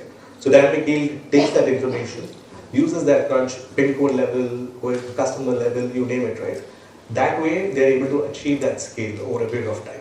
Now, with that offline and online behavior data, if you were to add that together to your existing set of transaction data and all the other data, etc., that's where the scale actually sort of kicks in. You're right, the framework sort of is available in different shapes and forms, but getting to that scale is where the segment of the one approach that we've been talking about, it gets a little trickier. Sometimes it gets a little bit repetitive in terms of what you get and I get might be similar, etc., right? So that again, 60 to 70% of the probabilistic matching that we actually try to talk about. So that's a lot of learning. Like I said, it's a journey. It's a journey that people need to achieve before getting to that scale part. So do you think, like, I'll just extend my question, yeah. We have ERP. Of course, ERPs have come post that in several flavors. So do you think there is one such technological product which would complement every industry and bring in that scale part, so you implement it and you get it? Yeah, I will talk about that a little bit, which is service as a software, which is the new trend which is happening right now with the agents that come through. I will talk about that, where you will get into that level of personalization and what is happening in the next step. Okay. Yeah. Any other thoughts, questions? Yeah. All right. So now comes the scalable gatekeeping and value unlock, right? So this is the time for you, the one that you were asking, right? So service as a software, is there one thing, what is the next thing from ERP, CRM, and the next one is specifically this. This is the time for agents. So I'll just debrief a little what's been happening in the agent space last year specifically, and then touch a little bit about, I'll demystify, right, what agents are. There's a lot of different definitions for agents right now. I'll just try to demystify that as to what agents are and how do you get to scale, right? That's the question. So I'll show you some products which are in development, which might not be full-fledged done, but in development. Yeah. So yeah. So debriefing, yeah. So now, what has happened in the past 1 year, if you guys have been observing it closely, the models have become bigger, large models, right? So bigger. The context windows has become bigger. What does context window mean? Is the amount of data that you can pass and through the prompt, which can then get assimilated by the model to then reason or write or do some, follow the instructions, etc. So that's the one, right? It's become that way. The age of models, the models have become much bigger, like I just said, and you have multiple models from GPT to Claude to Google to Meta, Lava. Everything in its unique right, doing extremely well. What it means is, GPT-1 is good at reasoning, right, thinking.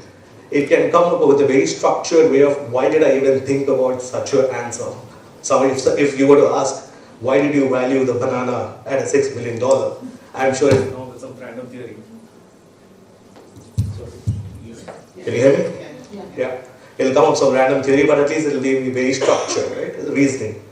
GPT is super powerful in reasoning. It's becoming much smarter day by day, right? So that's closer to an intern, so to speak, right, to start with. Claude is becoming extremely good at writing. Writing is the core strength of Claude. Gemini, anything big, right? So millions of tokens, and millions of tokens are actually going through Gemini. And Gemini is becoming fundamentally super powerful in those big models, big context windows, session stickiness, memory, etc. Right? So Google is becoming super big, and if you haven't tried any of these, please go ahead and try it. I had one question for Varsha, madam, professor. So Varsha quoted some 360 odd papers. I wanted to know how many of those papers were AI written. That's pretty good, right? So yeah. So Llama is again, it's got a cute name to it. They're still figuring out what to do with that, etc. It's open source. So it's going to take some time to get to that level. But personally, GPT, Claude, and Gemini, the moment is sort of there, and it's growing rapidly, right? It's going extremely well. So like I said, just a recap. GPT, superb in reasoning. So if you were to think about, or rather have a discussion, sparring partner to think, please talk to GPT. Then if it's Claude, if you want to have good amount of writing, please use Claude. Google Gemini, if you have a big amount of data that you want to pass through and understand better, etc., use Gemini. Llama, please hold. Right? Please hold for now. Please hold for now. Yeah? So with this pace of things changing so fast, right? Please don't go to where AI is now. Rather, we go to where AI is going, right? So there are two different thoughts here. So right now, like I said, there is some learning, etc. happening. So if you guys have observed CES 2025 yesterday, the NVIDIA founder, he actually brought up this concept saying that my chips are growing at a much faster pace than Moore's law, right? So he's been telling that again and again. So what is it right now? So if some of you guys are computer science students or anything, all along till now, what can your model see, right? Models always saw the back end, backside, right? It only saw the back end, the coding and all those things. Now, it can actually see what you and me see in real time. Exactly the same thing, right? This is at scale, like I said. You type in anything, any website, any of this website, it can see the front end, as you and me see, and understand. The moment I see that, what am I going to learn, right? What is going to be interesting, etc. That's what it sees. And this learning is happening now as we speak, right? All the models can do that. Now with this, okay, let me take a pause here. Any again quick thoughts, questions? So this is room full of marketing educators and future marketers sitting here. And you mentioned the word pace. Yeah. Because from strategy to scale, the pace is dizzyingly fast now of controlling the way. What is your recommendation in terms of how do we prepare marketeers, how do you prepare your employees to continuously not just be reactive, but be proactive in actually learning to predict some of these things because we have to be responsible. Exactly. So your insights would be very useful. Yeah, so that's what I'm going to come a little bit about. What is that more important skill set that all of us need to be aware of? Like I said, marketing is traditionally marketing, right? It's not traditional marketing anymore. It's a very specialized skill set. It's very professional, specialized skill set that we need to learn. So I'm going to talk about that a little in a couple of slides so that we all understand how do we prepare ourselves for the next future, right? So yeah. Before that, any other thoughts? Sorry, can I speak from here? Of course. If they can hear. Can you hear me? Yes. Yeah. Thank you. So, in this, a bit of thought. Like you spoke about the 4 models. You spoke about Sonnet. You spoke about Gemini 4.0. Wonderful. So, for data crunching, another way, and which is coming out very powerfully, is AWS SageMaker. Yeah, of course. and at the same time, the same kind of things you can do it with AutoML. So from Google. So you have, if you have Google Clouds, you can go to Google Clouds and then get into the model garden, which is wonderful ways to. And these are all no-code tools. Of course. So when ma'am asked about the ability and opportunity for the marketers, so obviously the systems is moving from code to no code. So you don't need to learn about Python programming. You can directly do an AutoML and automatically put your data there. It will, the system like Amazon Q will automatically analyze the data, change the data, remove the noise and give you a model. Yeah. So that's something I wanted to. That's a good comment. Is that a question? All right. Okay, so everybody's been talking about this one agent, right? So what is an agent anyway, right? I just wanted to make it very easy. Allow me, I would like to add some more. Please go on. Previous slide. Yeah. So what you're saying is, am I audible to all of you? Yeah. So what you're saying is, this is real time. Somebody said no. Go on. Everybody can hear. Okay. So what you're saying is, this is the algorithm at the back is watching real time, or it has got real time visibility into what is happening. So is that what you are linking with? This is for my client. Of course. Maybe knows. So is that what you're talking about, the unstructured data aspect, which this is looking at? Is that correct? Or what is it that you're talking about? So this, you're saying that there is a direct real-time feed. Yeah, no, not real-time feed. So then, right, so all along, it was seeing the syntax, a much more structured, coded stuff, right? It's seeing that to understand what it is, etc. Now it can just see the frame as you and me can see, right? I can tell you that there is a lady with a guitar strumming it, and there are data fields, and this is written here and here. It does not need to go into the code to check. So that's the difference, right? That's a huge difference. That's a huge difference in terms of where exactly the models are moving towards. And it's like when I meet you, I don't necessarily check your biography and all those things, right? And I look at you and say, yes, there's a gentleman here standing in front of me, good-looking one. Now I need to know who this person is, etc. Right? I see as it is. So like that, that's the next evolution that's been happening right now.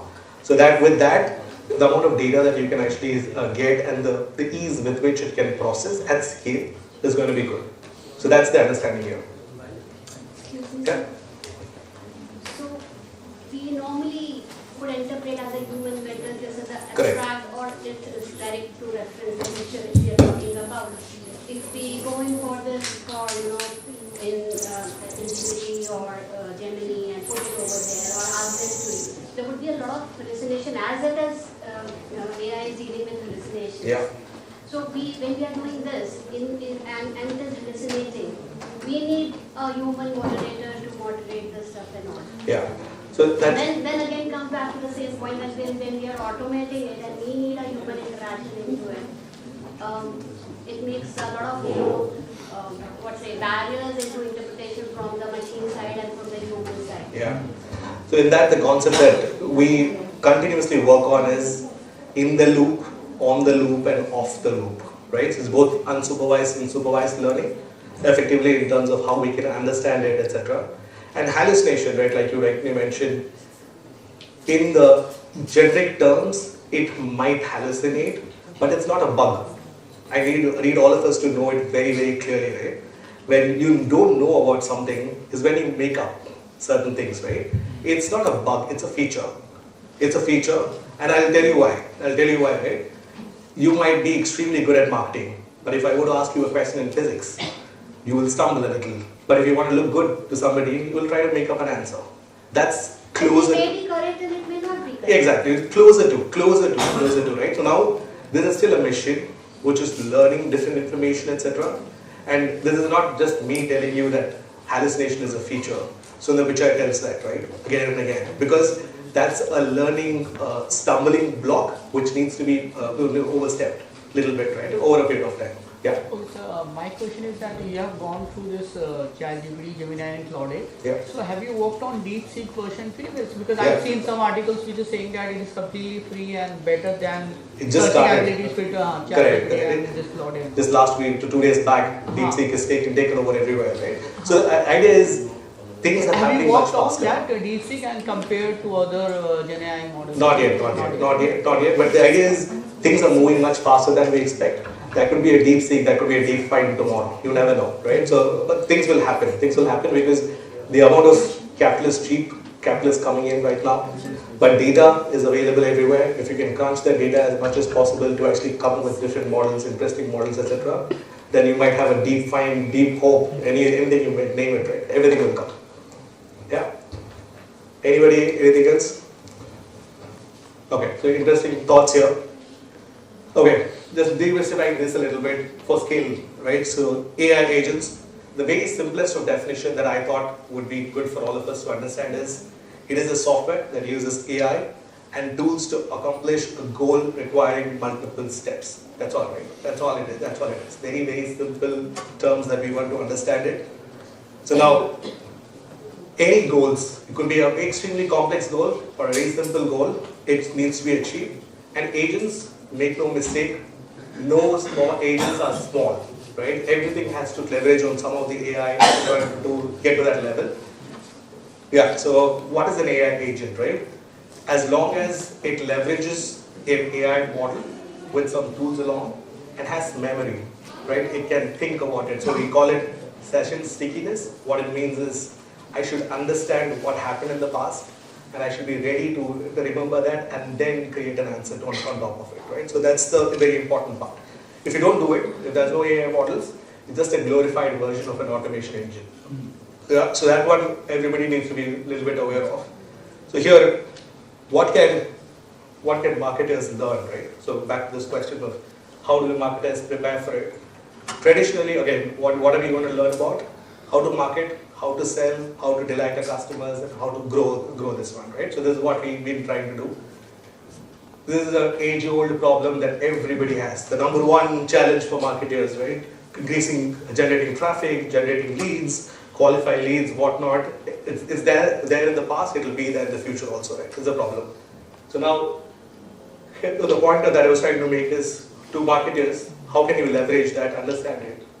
So here, I'm just showing an agent. I've used our example, which is MICA.ac.in.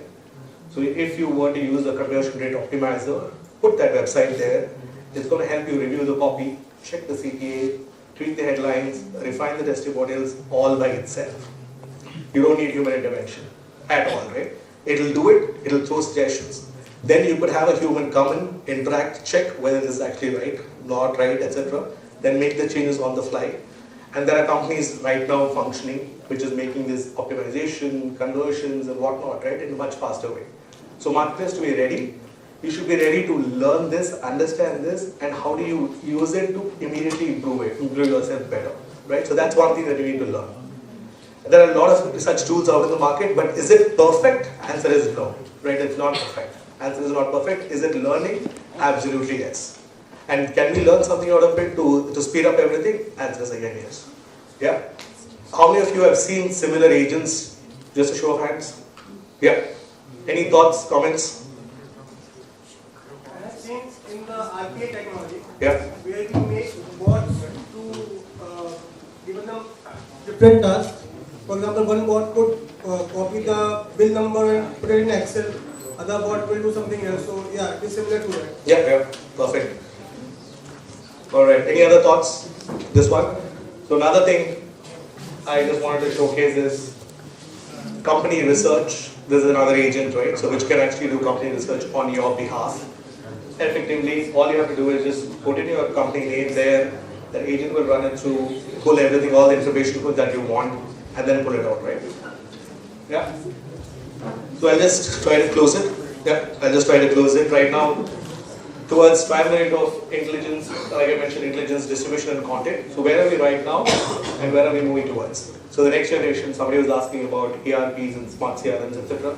So yeah, here you are. So now from there, the next generation platform is going to be smart engagement apps, again, which is the agent ecosystem. So now agents will possibly become the new apps, right? So that's what we are thinking of, that's what we're imagining of, that's what we're preparing ourselves for.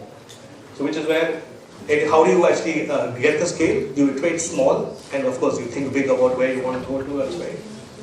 There'll come a day where there's not an app for it, there'll be an agent for it eventually, right? And then what we see is humans and agents working together very closely. Again, there are some pay scale and salaries and employees and workforce and whatnot.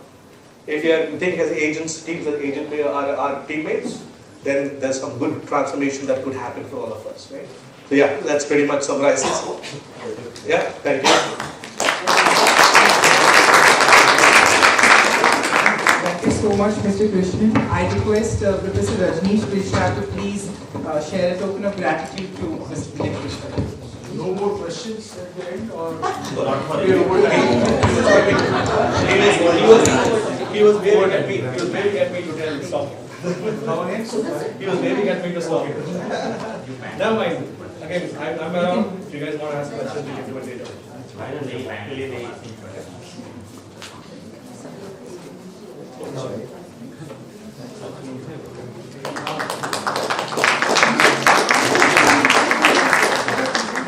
At last, as William Harvey said, and I quote, that research is applying data with knowledge. So let's carry forward this dating knowledge in finding the right answers to the research questions. We have a tea break for 15 minutes. We gather here after 15 minutes for our panel discussion with Professor Himanshu Rai, Director of IIM Indore, Professor Gregory Rose from University of Washington here, and also Professor Vijay Vishwanathan from Northwestern University. Thank you.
Good morning.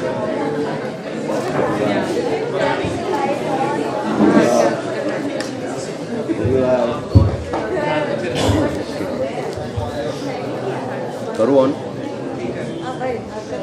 रुको जो बोलो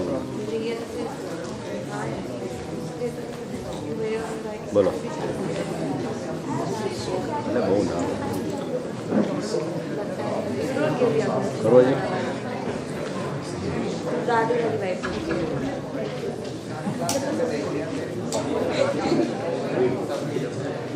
खोलो जी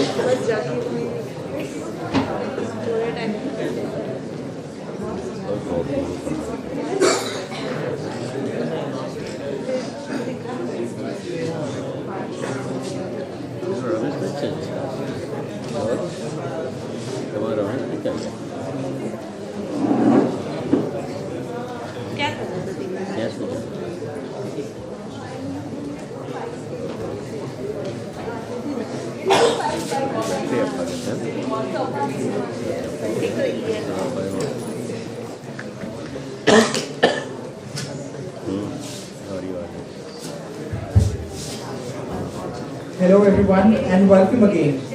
In the world that's evolving faster than ever, one question looms large over academic institutions alike: how do we stand out? Today we are living in the era of artificial intelligence, a time when machines can think, learn and even create. AI is transforming institutions, redefining how we connect with audiences and challenging us to rethink the essence of branding. This brings us to the central theme of the first panel discussion of the ICMC today: how are we different, branding your institutions in the world of AI. To unravel this fascinating interplay between technology and branding, we have brought together an exceptional panel of visionaries and thought leaders who are redefining what it means to stand out in the digital age. I would love to introduce the panel first, though they are all itself celebrities. First on the panel we have Professor Himanshu Rai. We all know him very well, Director of IIM Indore. Under his leadership, IIM Indore got the Triple Crown accreditations, making it one of the 100 institutions in the world to have the honor. Prior to this, he has been the Dean of SDA Bakoni, India Campus, Professor of SDA Bakoni, Milan, and has taught at IIM Lucknow and XLRI. His profile includes a stint of over 8 years with Tata Steel India, where he played a pivotal role in developing quality systems and the communication policy for the company. His book titled Negotiation is a bestseller and is a TEDx talk on ethical leadership, lessons from the Vedas, won him several accolades around the world.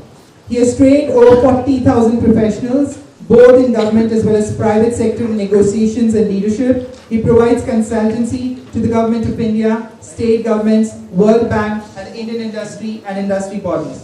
Professor Rai is on the Advisory Committee of National Commission for Women, member of High-Powered Advisory Committee on Indian Knowledge System of Ministry of Education, and member Vision @ 2047 Committee of the Government of India.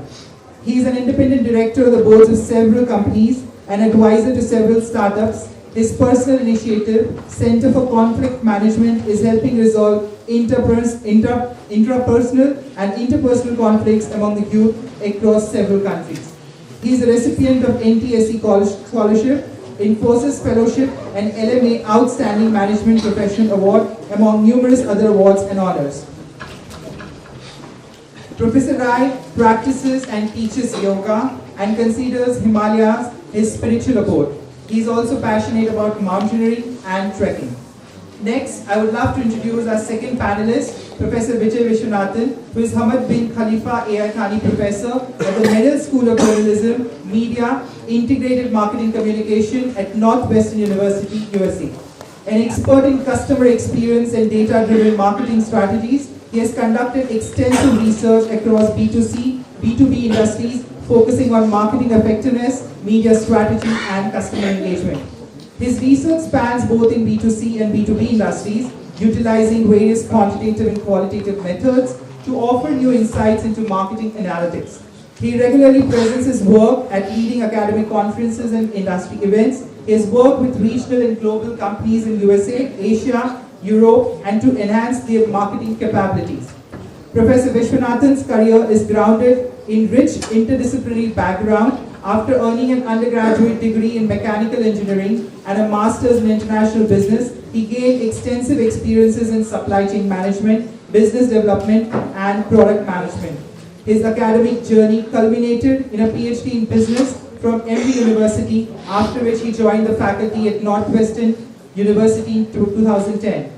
Professor Vishwanathan is currently an Associate Dean of the Integrated Marketing Communication Department in the Middle School. He is committed to shaping integrated marketing communication into a dynamic field that provides organizations with orientation, knowledge, and skills to generate sustainable long-term value with their stakeholders.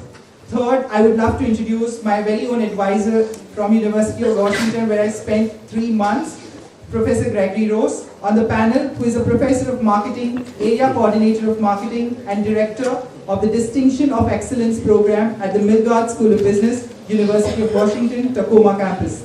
His research interests include consumer socialization, brand heritage, money attitudes, and cross-cultural consumer behavior.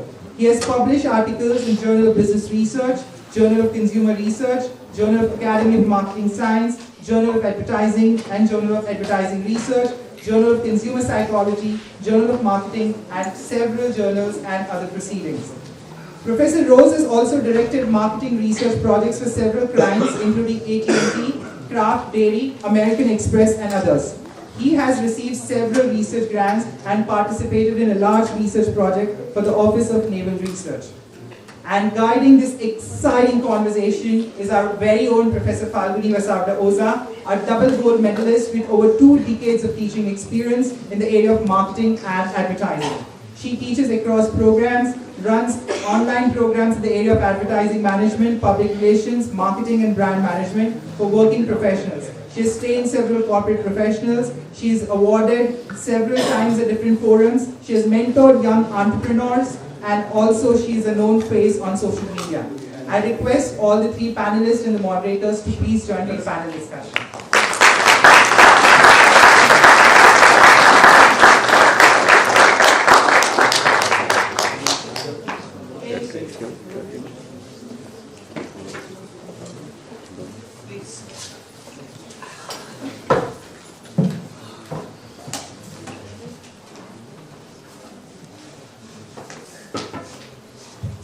Hello, can you hear me? So thank you, Parth, for that wonderful introduction. All of these people sitting here with me as my panel members, panelists, are exceptional thought leaders in their own spaces, have done a lot of good work, and that's why they are ideal for us to discuss this topic, how can we be different in an age of AI. But this being different here is conceptualized as for academic institutions. So how can we grow? How can we grow as a brand in a world driven by AI? So I'll directly deep dive into the topic, not taking much of the time, because we want some time for the audience to interact with the panelists. And let me straight ask this question on branding, because we are talking about institutions as brands, and brands are built over years of effort. So there are efforts, there is legacy, there's a lot of value propositions that you create on the way. And of course, a good brand also means that you keep adapting to those changes, as we see the marketing in the digital age, whether it's disruptions in the form of challenges or it is embracing innovations which give us exciting spaces to be in. But how do we ensure, as thought leaders or people like you who have been guarding brands in different places and different walks of life, how do we ensure that the brand does not get diluted in the whole effort of changing pace? As the keynote speaker said, that today we don't need to be at the place where AI is, but where AI will be. We need to focus on that. So how do we keep the brand elements or the value that the brand is created over these many years intact? So maybe we can start from Professor Gregory. Okay, well, at least to me, I think you have to be true to where you've always been. In other words, everybody's unique, and when you talk about is this working? But I don't think it's not. It's on, but it's not. No, I think I can be easily. Okay. I just projected a little. No, they're on. Just.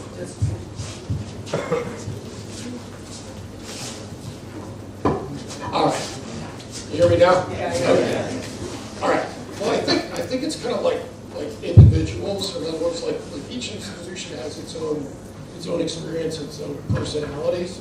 So there was a discussion, previously about how about AI and when you think about like AI, yes, it's very good at doing things in a pattern. And much like institutions, everybody's unique, so you need to kind of be true to where you're coming from, your own authenticity. So like for us at Tacoma, we're a second city, so that has a lot to do with our personality. It makes us entrepreneurial, and we look to find programs that fit that. Okay, so from building from that, I think, the key as we talk for even brands, marketing and organizations, the authenticity is the key. Stay true to your story or your being, your existence. So your thoughts on that, Professor Rai? Yeah. So I'll just take a step back from what Professor Rose said, and that is, first of all, you need to understand and figure out and finalize as to what is your story. What is that story that you want to tell to the world? So for example, at IIM Indore, while we have a mission statement which consists of multiple terms, the story that we said we are going to talk about is that we produce socially conscious leaders. And therefore that social consciousness, that became our brand. So that is number one. Number two, in fact, Neil and I were just talking about in a very different context. Make sure that when you're branding yourself, you don't get hammered because of the association of that brand. Allow me to tell you what do I mean by this. So there is an American university which had to change the name of its business school very, very recently, because what they realized was that the person after whom they had named that university was a slaver. And now that has come out, you know who I'm talking about. And therefore, when you are actually talking about and creating a brand, and even if it's a brand within the brand, which means, let's say you're naming a particular building or you're naming one particular facility, make sure that the association also counts. And number three, what is important is, how do people carry that story and that brand forward? So for example, if I'm sitting here, I'm making sure that I'm wearing this brooch, which talks about IIM Indore. When I dive, when I do my skydiving from 13,000 feet, the first thing that you will see is not my frightened face, but IIM Indore t-shirt, because it's IIM Indore written in big bold letters. When I climb the mountains, if I climb Kilimanjaro, my first picture is that of IIM Indore, or whichever institution that I was a part of at that point of time. I'm very, very good at not looking back at all. I'm always looking forward and being in the here and now. So these three things become extremely important. What story are you carrying? Number two, is there any harm that can come through any kind of association? And number three, are people also carrying that story forward? And the final thing is that the activities that you do, for example, the strategic plan that you make of your business school or whatever collective it is, or even you yourself, if you're trying to project yourself as a brand, you must make sure that your actions are in line. So for example, again, at IIM Indore, I put aside special money, special seed money, special grants, etc. for every research work or for every project that is done in terms of social consciousness. So I would say these three things are extremely important when you look out at creating and then propagating the brand. Amazing. So what is your story first? You need to be clear about. All stakeholders ideally should be clear about what your story is all about, what defines you as an institution. And then also the storytellers in the form of the different elements, your visual elements, which will tell your story, also needs to stick to that. And of course, associations, as you rightly mentioned. Yeah, please, Professor.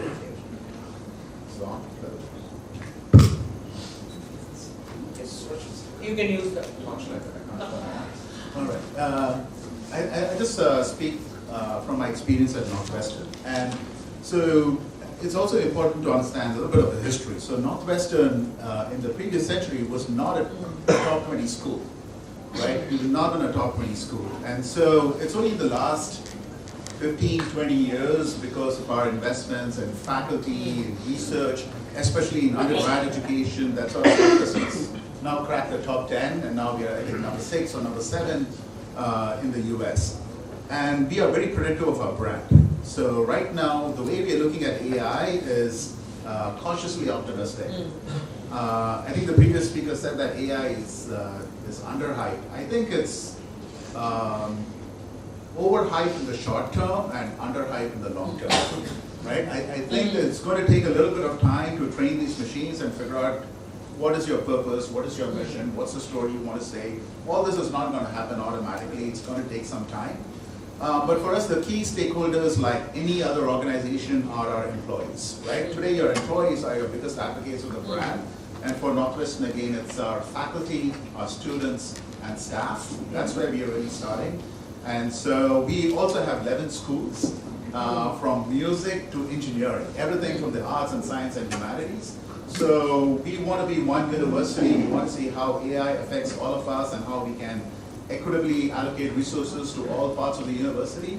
So we're taking a little bit slow right now and really getting people together, forming strategic committees before we start to figure out what's the next step for us. So we're more cautiously optimistic. I think Northwestern doesn't believe in a first mover advantage here.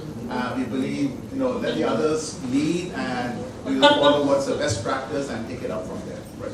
So that's cautiously optimistic. Cautiously I would love to take that ahead as a keyword because I think it makes more sense. It's calculated risk that we are talking about here. Especially because we want to protect the brand. Anything that we do today is about how do we make sure that we protect the brand, that we have put in a lot of investment to crack the top 10. Let's not put the brand at risk. And so that's a starting point. Yes. I think a lot of other for-profit organizations are also thinking about it. Right. Interesting. In fact, the talking about your legacy and your building of the institution and where we have come, it's been a long way. Whichever institutions we talk about, whether MICA or IIM Indore or University of Washington or Medal or for that matter any other organization. So the long route that has been taken, I think we don't need to put ourselves into that pressure situation where we fall into the hype of things. And that brings me to the next question. That is, the biggest disruptors have impacted management education, marketing education, and that's why one of the key product of any academic institution is, and a key stakeholder is student, and the key product that we offer to the student is our curriculum and pedagogy, right? So if you look at curriculum, there has been an immense pressure on continuously re-innovating things, and all the more with pace, as against what Professor Vijay mentioned, with a lot of speed of things, because to match up with what the market wants, what the industry wants, what the job requirements tell us, what job descriptions are getting redefined. So a lot of emphasis on re-looking at curriculum and pedagogy. So what are your thoughts on how do I build my academic institution with the power of course, curriculum and pedagogy, but taking lessons which are more enablers from the world of AI, wherein I'm taking the disruptors in my stride, but also embracing innovations and going ahead with cutting edge, as we call it. So maybe we'll start from Professor Rai.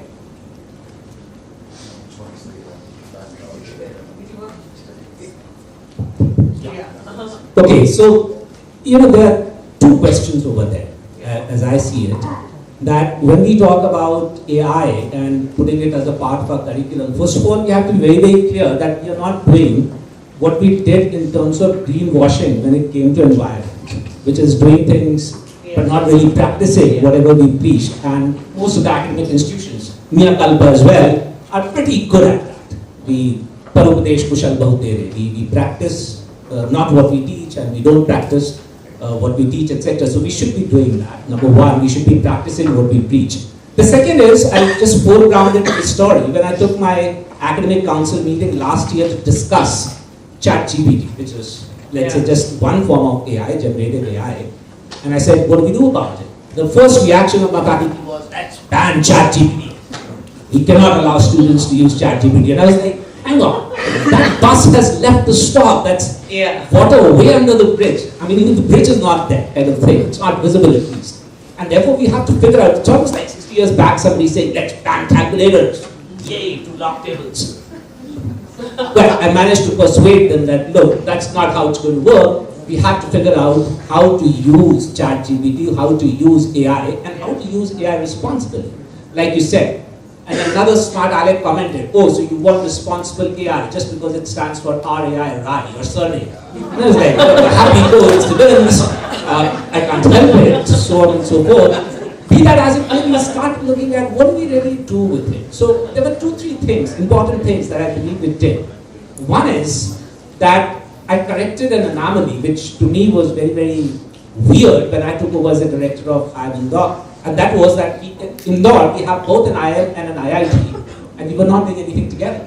So the first thing we did was we launched a Masters of Science, a joint degree in data science and management. So that was one. So it automatically brought us into the mainstream of looking at digitization as well as artificial intelligence. The second thing that we did was we launched multiple courses as elective courses within the postgraduate program. We launched multiple executive education programs, including a diploma program on artificial intelligence and machine learning.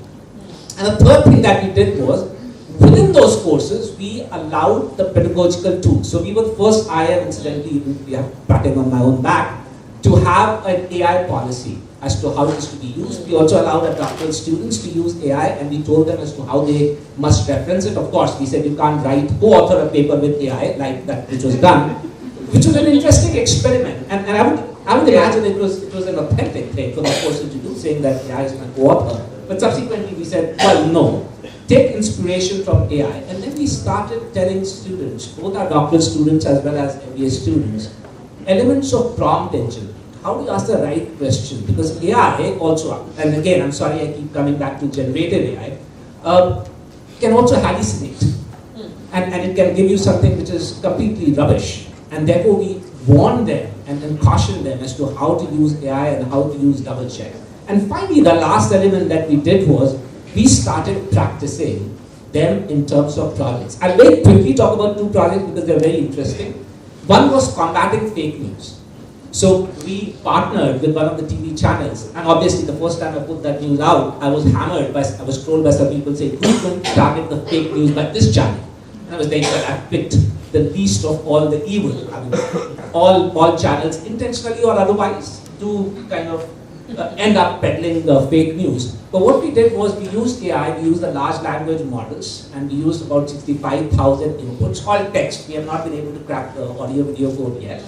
But then we created an algorithm which now can predict a fake news with 95% accuracy, which is not bad given that it is coming out of an IIM and not a traditionally digital, artificial intelligence-based engineering college. So that was one of the things. The second thing where we used AI is a program called ODOP by certain states, one district, one product, where you help traditional artisans or people working on a traditional product in that district to market and brand their products better. So we picked up one district in Madhya Pradesh called Harda, where the product is bamboo. We picked up my district, Indore, where we are, which is the product is potato. And we picked up Lucknow, where the product is chicken curry, which is a type of a design that you make on a cloth. And then we used AI and helped the artisans in creating better designs using AI. And I'm so glad, because we measure the impact of everything, that within 6 months the income of the chicken curry artisans has grown by 30%. And this has been told to us by the government of UP. This is not our measurement. Wow. And therefore, thank you. All because of my great team. My family only goes good and gives speeches. They do the good work. So in a sense, put it as a very, very clear part of your mission. Don't be ambiguous about it. Don't be shy about it. And for heaven's sake, don't be afraid of it. I mean, say nay to the naysayers who say AI is going to replace human beings. No. However, people who know and use AI are going to replace people who don't know or don't use AI. So have that, and then make sure that you're practicing AI even outside of the classroom. So I would say these three things. In fact, the tokenism bit is so interesting to understand, because you'll have to dive a little deeper, and through the project discussions that you did, that used case examples that you gave with the chicken curry or potato, one district, one product, or the fake news and machine learning, I think it also in a way trains the trainers and makes people a little less shy about adapting to the new technology. Absolutely. And brings back your material into the curriculum. Exactly. So the lessons that we learn, we bring them back into a curriculum. Those become case studies or case studies to be discussed in the classroom. Great. Thank you for sharing that. Over to you, Professor Vijay. So I'll talk about it from the point of view of a program and then from the point of view of the university. So from a program perspective, I think your curriculum is ready for change if you already have a high level of maturity when it comes to data, digital, and analytics, right? You can't go straight to AI without really understanding the fundamentals. And so it's really important to have these basic courses in your curriculum first, in terms of sophisticated digital marketing. You have this marketing in a digital age, where we say, when digital marketing is now 20 years old and we are ready for the next, and which is maybe GPT or whatever it may be.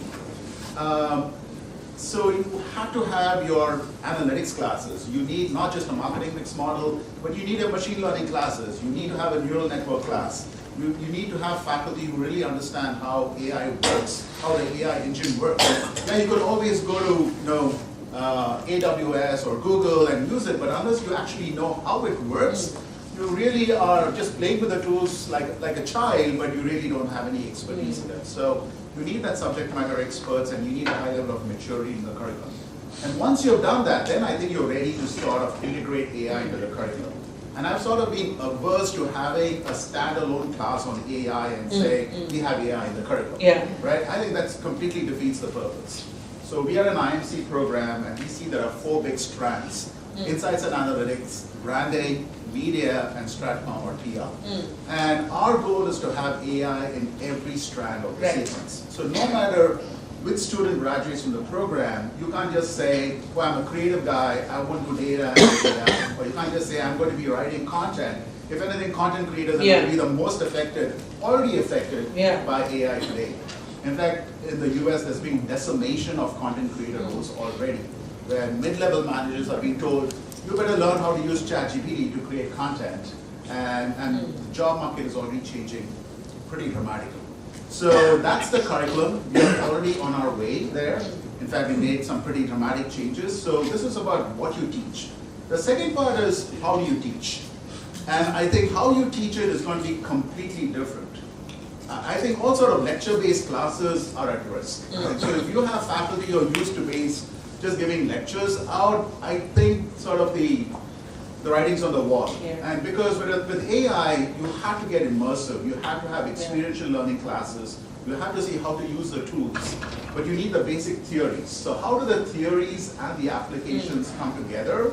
And how do you teach it from a pedagogical point of view is going to see a dramatic shift. For instance, you might use an AI to create a personalized learning lesson for a student, right? So just like you're creating personalized content for your customers, for your students too, there might be something personalized that you use AI. So I think that's going to change how higher ed works. Now from a university perspective, I think universities are thinking about should we build out centers of excellence for AI or centers of enablement, right? So a center of excellence is a center that is full of AI experts, and they sort of just go into different departments or different schools and say, hey, music, you could do this, engineering, you could do this, journalism, you could do this. Or do we have more of a shared resource where we call AI experts from these different schools and keep constantly updating themselves and then take that knowledge back to their respective fields and disciplines. So I think there the conversation is still happening in terms of how do we actually make sure that we continue to learn, because this is not a one and done thing, right? Anything with digital, there is no upper limit. It's like a case of constant innovation. And what we say is GPT is referred now to as a general purpose technology, right? So it's not just and that's an economics term. As much as we don't take it so seriously, a general purpose technology is something like a steam engine, which means that it's just not going to make it more effective, but it's also going to give rise to new innovations. And if that's what AI is going to do, then it's a case of constant innovation.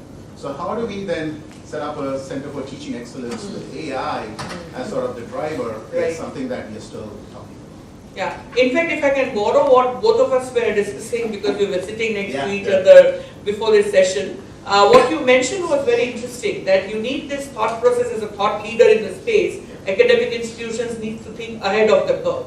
So right now we need to project that in the next 5 to 10 years, how is the market going to shift or how is it going to change?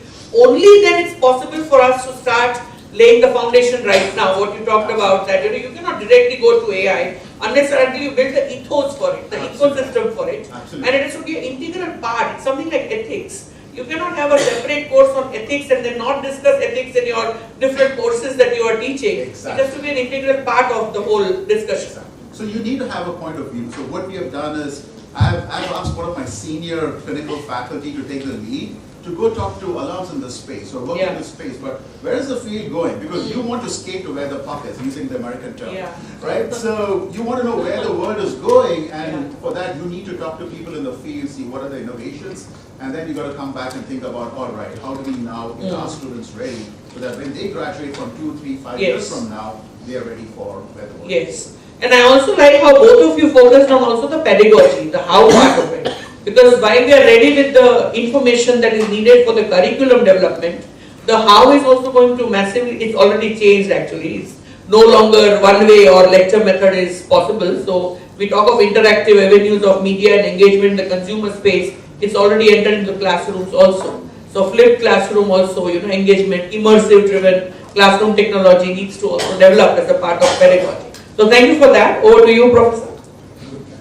Well, there's been a lot of good points already made. I mean, basically, we're at a point where I think universities are trying to figure out exactly what our role is and what our role really is in society. And we're seeing a lot of these things. So you have your basic tools like data analytics, and your basically AI is now a basic tool. But the other part of it is also the user development. And I think the point made about integrating the AI to tailor it to each student is excellent. And I think you're going to see a change where it's going to be, because one thing that I think in a sense we're talking now about, how much time should be in the classroom versus not in the classroom. And I think in that regard, we're probably missing both. It should be what are we doing in the classroom, and also because there's the element of understanding the technical, but there's also the human element. When you can look at any organization, and the people that are really on top have that human element. That's what separates them. You understand the basic things, but it's the soft skills that make things work. And I think that's something we're going to need to focus on even more, especially with the post-COVID era. Thank you for the emphasis on the soft skills, because that is also so much needed. And you preempted one of my questions, so I'll ask that a little later. And before that, I just wanted to know from you very quickly that an organization as a brand is also built up through the systems and processes in place, right? And we are talking to a variety of stakeholders through processes like, let us say, admissions, or recruitments, or placements, or HR systems that evolve in organizations. Any example of a used case when you have used AI to make some of these systems and processes more efficient, more effective? For example, through machine learning, brands are already talking to me in a very personalized way, right? The predictive analysis is already telling them what I am probably going to buy after buying brand A, what is the brand B. So suggestions are coming to me on a site like Amazon, for example. So any used case in your organization, in your institution, where you used AI to make processes and systems more effective. So I'll talk about one and also give you a hint about second, because second is in the pilot stage. One that we have already used is the campus management system. Okay.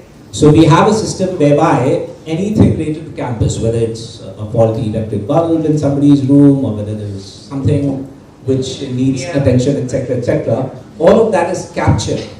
And now, which is an easy thing to do, but how we are using AI is now to actually predict.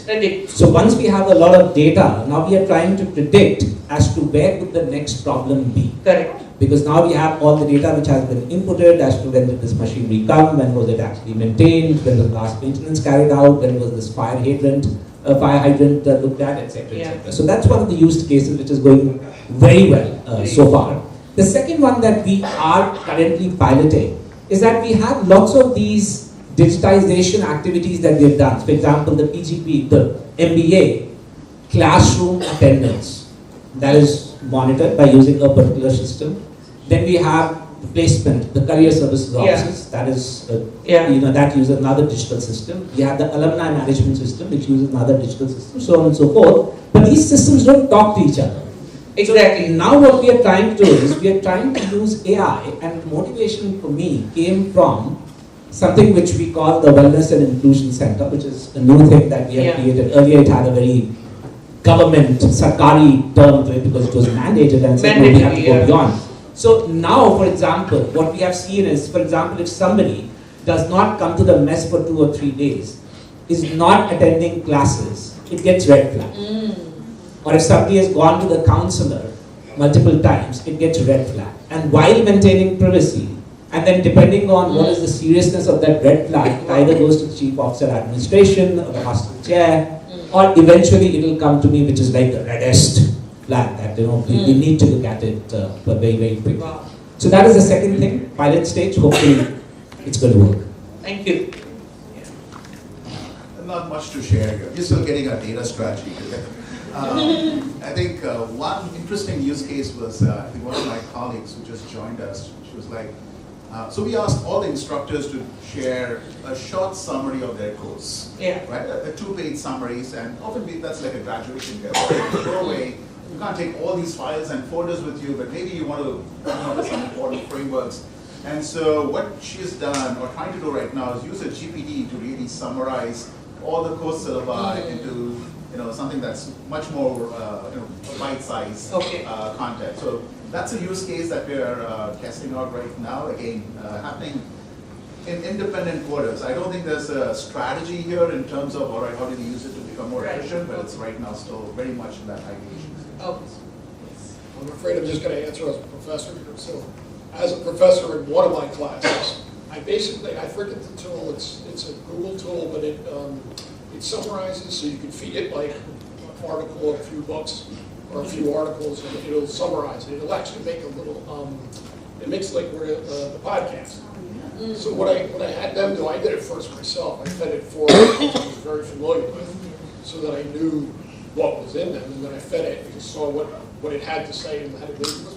It was pretty good, but it misses things, and it also, because it's AI, it takes things. It has no idea when you're speculating versus when you have actual facts. So I have them by the class kind of do that, just show them like, hey, here's what AI can do, but then there's that downside that's got to be careful. Oh, it's a brilliant way to demonstrate actually, because pre-reads to podcast is sounding very interesting and exciting. Also, the media consumption habits of our students is such that it's good in terms of pedagogy. But illustrating what AI can do and what it cannot do is a brilliant way to bring it to class. So brings me to my final question to the panel, then we will open it up for the audience. So in this whole discussion of predictive analysis, machine learning, artificial intelligence, we as an organization is made up of people. Any academic organization, there's a lot of people involvement, right? So how do we ensure that while we move ahead and keep pace with the changing technologies and bring in AI in curriculum, in pedagogy, in systems, in processes, in machine learning, data reading being done by data sets, how do we ensure that the human side of the organization is not lost somewhere or is not diluted somewhere? Any tips from your side as people either who are leading the organizations or people who are at thought leadership positions within academic institutes? Any thoughts on that? So my first thought is be sensitive. Be sensitive to what you see around you. And I'll give you 2 very quick, one anecdote and the other incident.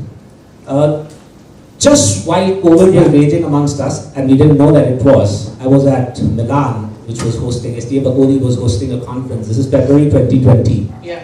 And we were discussing 300 deans from all over the world. We discussed as to what are the 10 most important skills that are required to post-4 Industrial Revolution world. 300 deans agreed, which by itself is a miracle. Getting 300 academicians to agree on something, mind-boggling. Yeah. We agreed, and 5 of them were people skills. I don't like calling them soft skills, that soft and hard kind, because those are the toughest skills to teach. I love mathematics, but I think it's very easy for me to teach mathematics, very difficult for me to teach ethics or emotional intelligence. And one of them was emotional intelligence. And lo and behold, came the time of COVID, and I learned my first lesson. And that was that we got, again, patting on our own back, first IIM to send the students back, also the first ones to call them back. And within 1 week, we pivoted and got onto the online mode. And we were applauding and patting our backs, saying what a great job we have done. When suddenly the horror realized, the horror kind of dawned upon us, and that was that we had assumed that everything was hunky-dory because we had everything. And then I got to know that there were several students of mine who were living in such far-flung areas that they did not even have 2G, let alone internet. There were several students of mine who were living in a one-room apartment with their families. They did not have space. There were several students who were sharing their equipment with their parents, with their brothers and sisters. Correct. And therefore, immediately, we realized that, look, this is something that we need to address. So very quickly, what we started doing was, we figured out that WhatsApp is the one which requires the least bandwidth, Zoom otherwise, in terms of online. So we started converting our classes into WhatsApp lessons as well, and then sending it to the students who could not do it. But what I'm saying is that before gloating on what we have achieved, we should have also looked at this. And that is being sensitive to what you see around you. And it goes the same so far as the environment is concerned, so far as the other people are concerned. So there are small things, and people getting that culture built into the entire ecosystem, into a campus. So we have a beautiful 193-acre campus, which is earlier a rock, now it's a green thing, with AQI of 29 inside the campus, whereas AQI outside is 180 or some such thing. And we have managed to do it over these 6 years simply because everyone is now bought onto that. Everyone cares about the environment, and everyone has become sensitive. For example, one of my faculty colleagues, he came to me and said, sir, you know, I see the horticulture people who work very hard in the summers. Can we give them a tractor? It's a small thing. It meant nothing to us in terms of dollars or rupees, etc., etc. But it made a big difference to them, because when we gave them all hats, they were like, oh wow, so the institute also cares about us. So therefore my message to everyone over here is just be sensitive to what you see around you, and if you can do something about it, please do it. Great. The warmth of human connect is never going to go out of fashion, and having empathy for people around by being sensitive is what you are asking us to as a key takeaway. Professor Vijay? You know, I think the mission of the university is not going to change, right? I think Northwestern says its mission is to create a fantastic learning experience for students, foster research with innovation, and help people lead responsible lives. So that's not going to change. I think you have to stay true to the mission and know why you exist, what's your purpose, and really you need to figure out how AI becomes like a co-pilot or a tool to help you achieve your mission as opposed to being the mission itself. And I think there you just have to be absolutely careful about how you treat people. Again, one of our goals is to have a more diverse student body. But it's one thing to say we want to have a more diverse student body. It's a completely different thing to say, how do we support this diverse student body? And so what are the systems and processes you need to have in place so that when students come to campus, they have the resources. You can't have a standardized teaching plan for every student anymore. I think that day is gone, right? When I went to BETS like 20 years ago, it doesn't matter if you're a 10-pointer or a 4-pointer, all of you got the same education, right?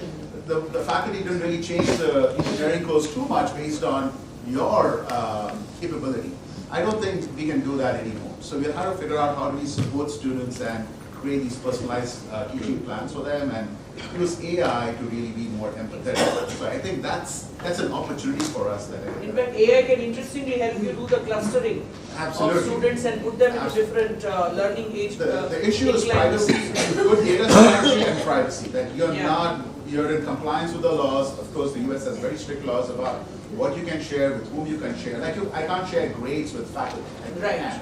But how do I create a learning plan without giving a student away, especially when you have a diverse community, but there's only one or two from a certain background, and then it becomes very apparent who those are. So you have to be careful about how you do it. So diversity and inclusivity. Yeah, I think it does come down to like a lot of the tools with AI are great for like flagging things, and great for pointing out things, but it comes down to leadership.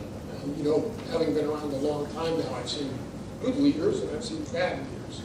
And what a good leader does, a good leader, number one, they lead by setting a good example, and the people around them know that they actually care about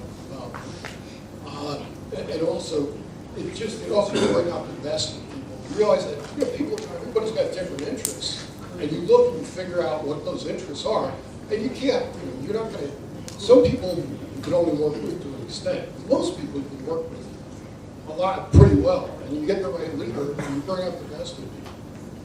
Thank you so much. So let's thank you for the wonderful views, tips, suggestions, and also so many case references, examples of what you meant when you said something. So let us open it up to the audience. Please feel free to ask questions to the entire panel, or you can identify somebody to whom you want to address your question. Praful bhai, I see your hand raised there.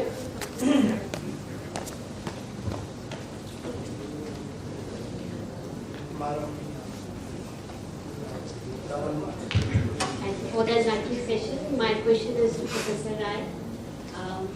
Thank you for acknowledging that we can use as a faculty ChatGPT in your campus. But I know that it's becoming taboo, or sometimes people look down upon you if you say that you're doing ChatGPT. In my university, we have to make question papers, and those question papers have to be multiple sets, and your question should not repeat. Also, you have to label them as L1, L2, L3. To my surprise, I found that I was trying to do this manually when everybody was telling, don't do it. You can just upload it on ChatGPT and ask him to convert it into L1 or L2 or L3. And everybody is doing it, yet the university is not approving doing it.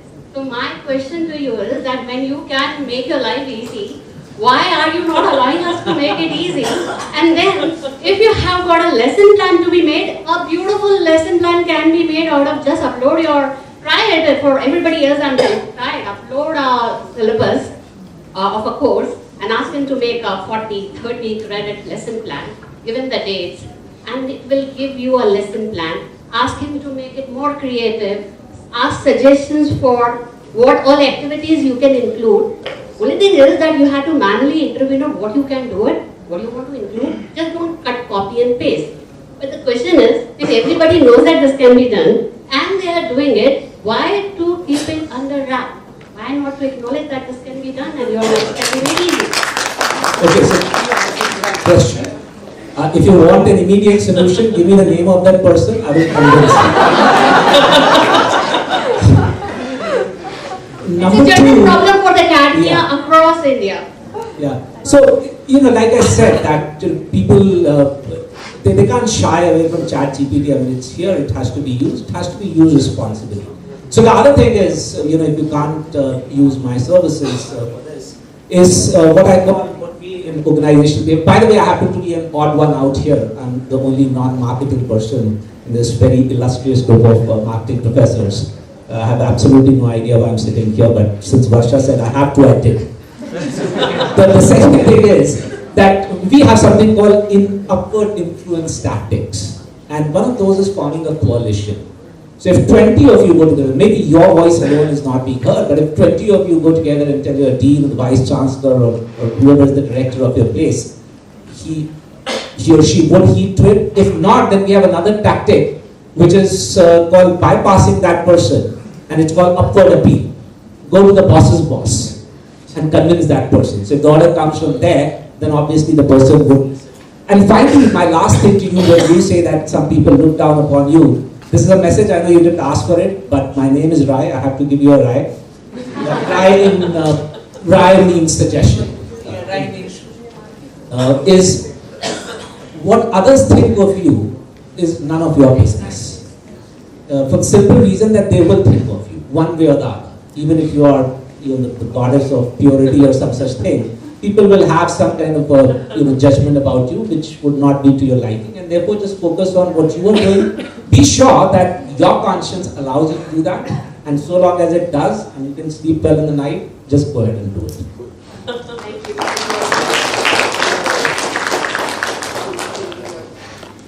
There is a question. Okay.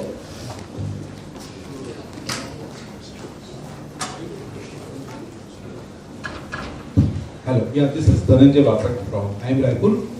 My question, you talked about responsible AI. So as I see that different people have different views what exactly is the responsible AI. And it also evolves over a period of time. What it was, maybe right now, and maybe what it will be in the future. So I would just like to have your suggestions and insights on this. Anybody who can. Anybody? First, I'm going to change my name to BIJAI. Okay. Bad joke. I'll explain the joke, that's a bad joke.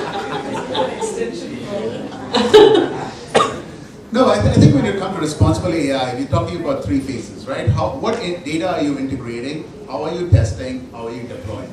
So those are the sort of the three stages for any sort of model building. And so as you look at responsible AI, then you're thinking about what data am I integrating to train the model. So you talk about continuous integration, what's going on, keeping in mind that some of the data is biased, but how do you sort of correct that over the long term in terms of training the model? How are you then testing it in the right environment? How are you making sure there's enough of a human interface and not going straight with the model output? Maybe there's some sort of explainable AI. You're trying to figure out maybe some partial dependence plots or whatever it may be to figure out what is really driving the results right here. And then you're trying to see how do I deploy it. So when I deploy it, am I deploying the right way? So I think that's a sort of the traditional machine learning lifecycle process, and sort of you go back and look at it a little more carefully to see whether the machine is actually doing what you want it to do, but responsibly. At the same, machines can do crazy things. Like a machine was asked, I want you to spin around really fast and not hit the wall. So it just spun around its axis, right? So you have to be careful about what are you trying to tell the machine, what is the objective, but also is it doing exactly what you want it to do. So a lot of human intervention is important as you train the machines before you go and say, all right, go wide. Just to kind of give you a suggestion, there is something called Digital Education Council, which has been formed by some business schools from around the world. There are about 25 of us, of which we are the ones from India, and we are signatory to that Digital Education Council. I just spoke recently in Singapore on that. We are developing an integrated framework for responsible AI. So just tell Ram, and I'm sure he'll make Raipur a part of it. Maybe one last question. We have time for one last question. I just have one last question. Maybe I can take. When we talk of faculties in terms of, we always have now social robots and AI influencers blooming like anything.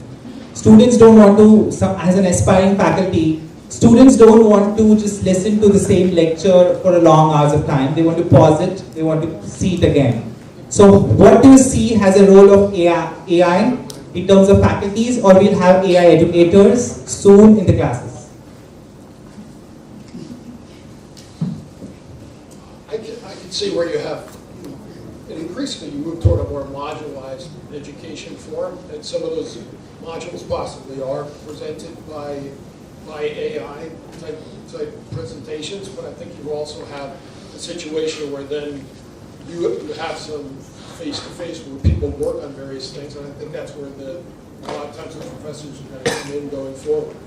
It remains to be seen about that. And like they already pointed out that you have this concept of flipped classroom, you have the concept of doing the pre-read, and then in the class you discuss a case or do some kind of experiential learning intervention, and subsequently you can even have a podcast.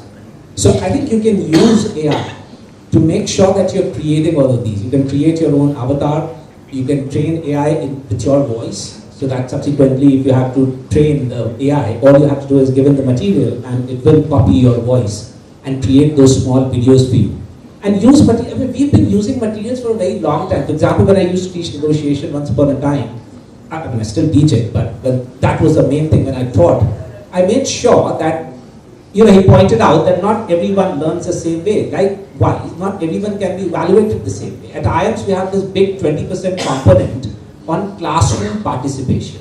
Now, there's some people, some students who have found out who were shy to speak, and they came to me and said, look, we come from this kind of background, we don't like speaking, and therefore we are doing very poorly so far as class participation is concerned. So what I did was, after every class, I would write a blog and put it on my website, and then I would ask them to respond to that blog.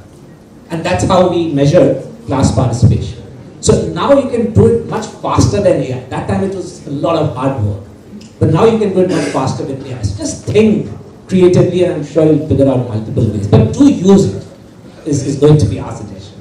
Since I had already requested him to ask the question, we'll end with his question. Thank you. I actually wrote it down while you were speaking, but I think I will start with your points. I think the whole session seems to have applied for about the 300 things that you talked about. But I want to bring it to us. So I've written, the focus has been on branding from an institutional perspective. as academics, there are no guarantees that we'll be in a university forever. We move around.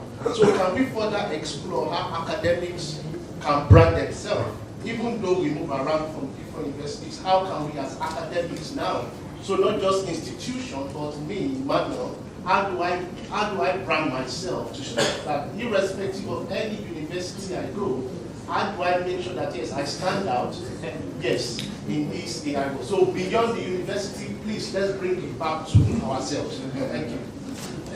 You know, I'm glad you asked that question, because that is something that I've been accused of time and often, that I happen to be a brand by myself, etc., so on and so forth. I did not intend to create a brand, it just happened. But now that I reflect on it, if I have to draw lessons from it and give a suggestion, if I may, is that think of 2-3 niche areas, which are really your areas of expertise, and areas where not only do you work in terms of publishing, in terms of teaching, but also something that you practice. So for me, for example, that would be negotiation, it would be ethics and leadership. So these are 3 areas.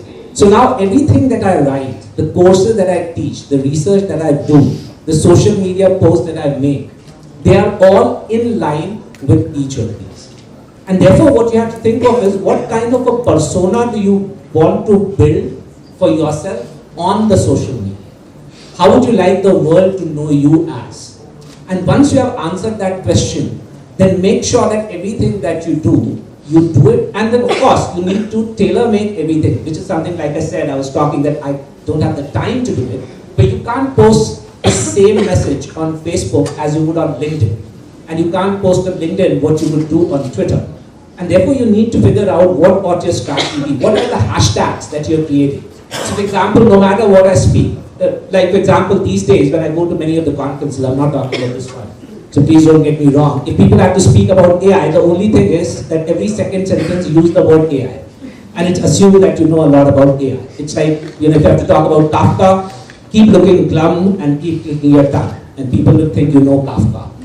But when you have to really build yourself as a brand, the hashtag. So for example, anything that I post will have the hashtag of leadership, ethics, nation building that we were speaking about, because that is what I'm trying to project to the rest of the world. So do these 3-4 things, should be good for you. In fact, that can be another panel discussion in itself, personal branding in the day and age of AI. Extremely close to my heart, but I'll take the conversation offline. So thank you for asking that question, and this is a good end, I think, towards the our panel discussion. Thank you so much, Professor Vijay, Professor Rai, and Professor Greg, for answering all these questions. And as I earlier said, not only answering it from a conceptual level of understanding, but by sharing the best practices that each of your organizations is into. So thank you so much. And I think we need a big round of applause because we started late, but we finished on time. Thank you. Thank you. Over to you, Pat. Thank you so much to all the panelists. It was a wonderful discussion. Now I request Professor Dean Geeta Hegde to please felicitate Professor Himanshu Rai as a token of appreciation.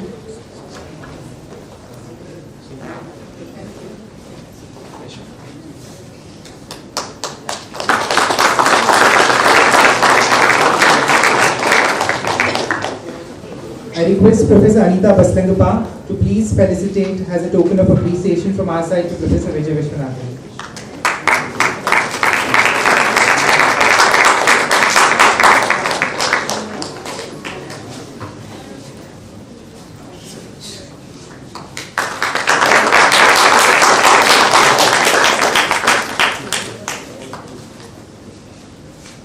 I request Professor Rajneesh Krishna to please give away a token of appreciation to Professor Gregory Ross.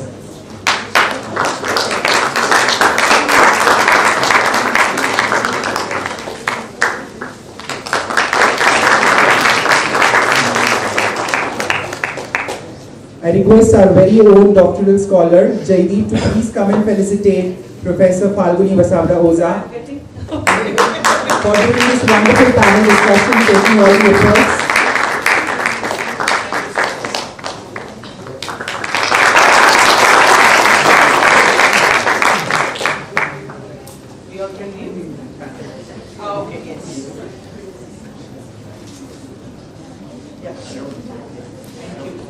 Now I'm excited to share the launch of the incredible book by my very own advisor, Professor Varsha Jain and David Acker, which is in the book Branding and Disruptive Innovation, Owning Game-Changing Subcategories, co-authored in the Indian context by Professor David and Professor Varsha.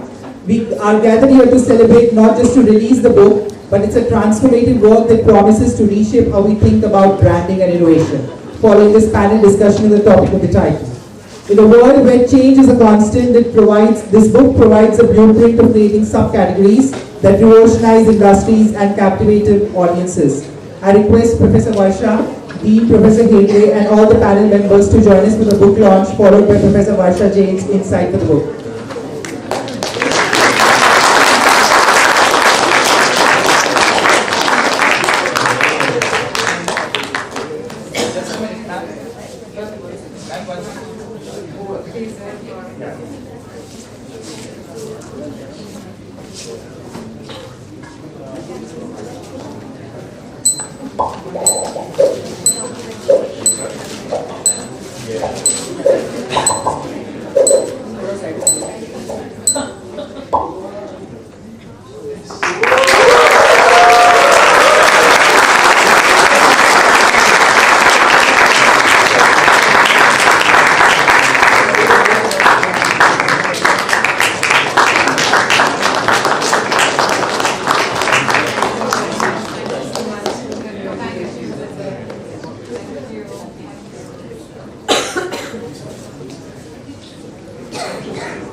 Thank you everyone, and I think this book goes with what we have been discussing, and it's a nice timing to talk about it, and I won't take much time, just 5 minutes to give you some highlights, how it got ideated and how we developed the content and how it would be helpful.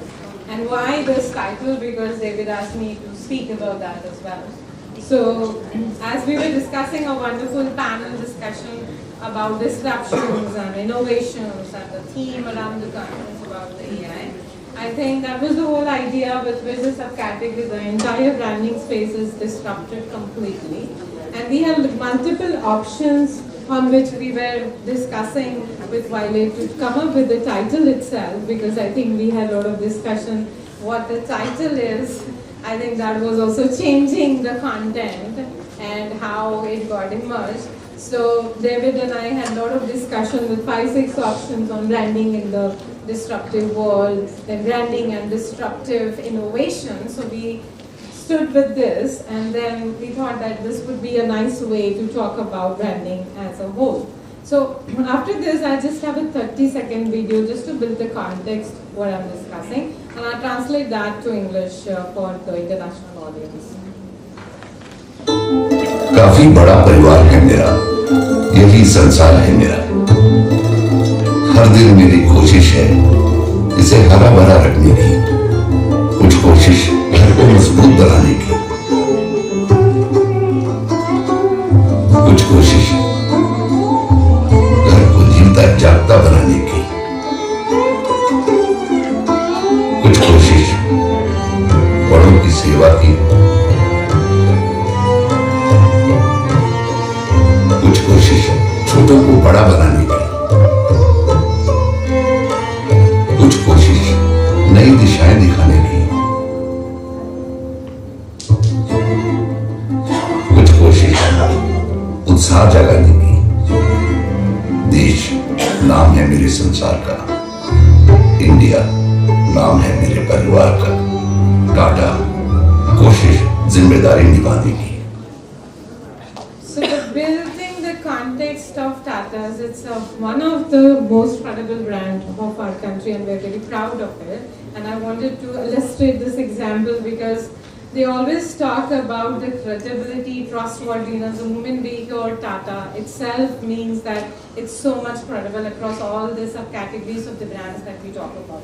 So the point they are trying to make is that it's always the effort to make you happy at all the instances and episodes of the life in terms of all the age groups that we are talking about. So it's not only the disruptions that you create through the technologies, but make the life of people even better. And I think we were discussing how to make marketing for the better world, and that is how the branding stands over here in terms of identifying those spots and making the life of people a little better. So the whole idea, and I'll just take 3-4 minutes to show you some highlights about the branding stuff that we did in this book. So it's obviously talking about the subcategories of the brands. Then it's talking about two major elements. One is the experience, and I think Professor Bell illustrated the experience in a very different way and a very innovative way, which is what the experience is all about. All the studies that we're doing in India and outside, the first element and the construct that is emerging is experience.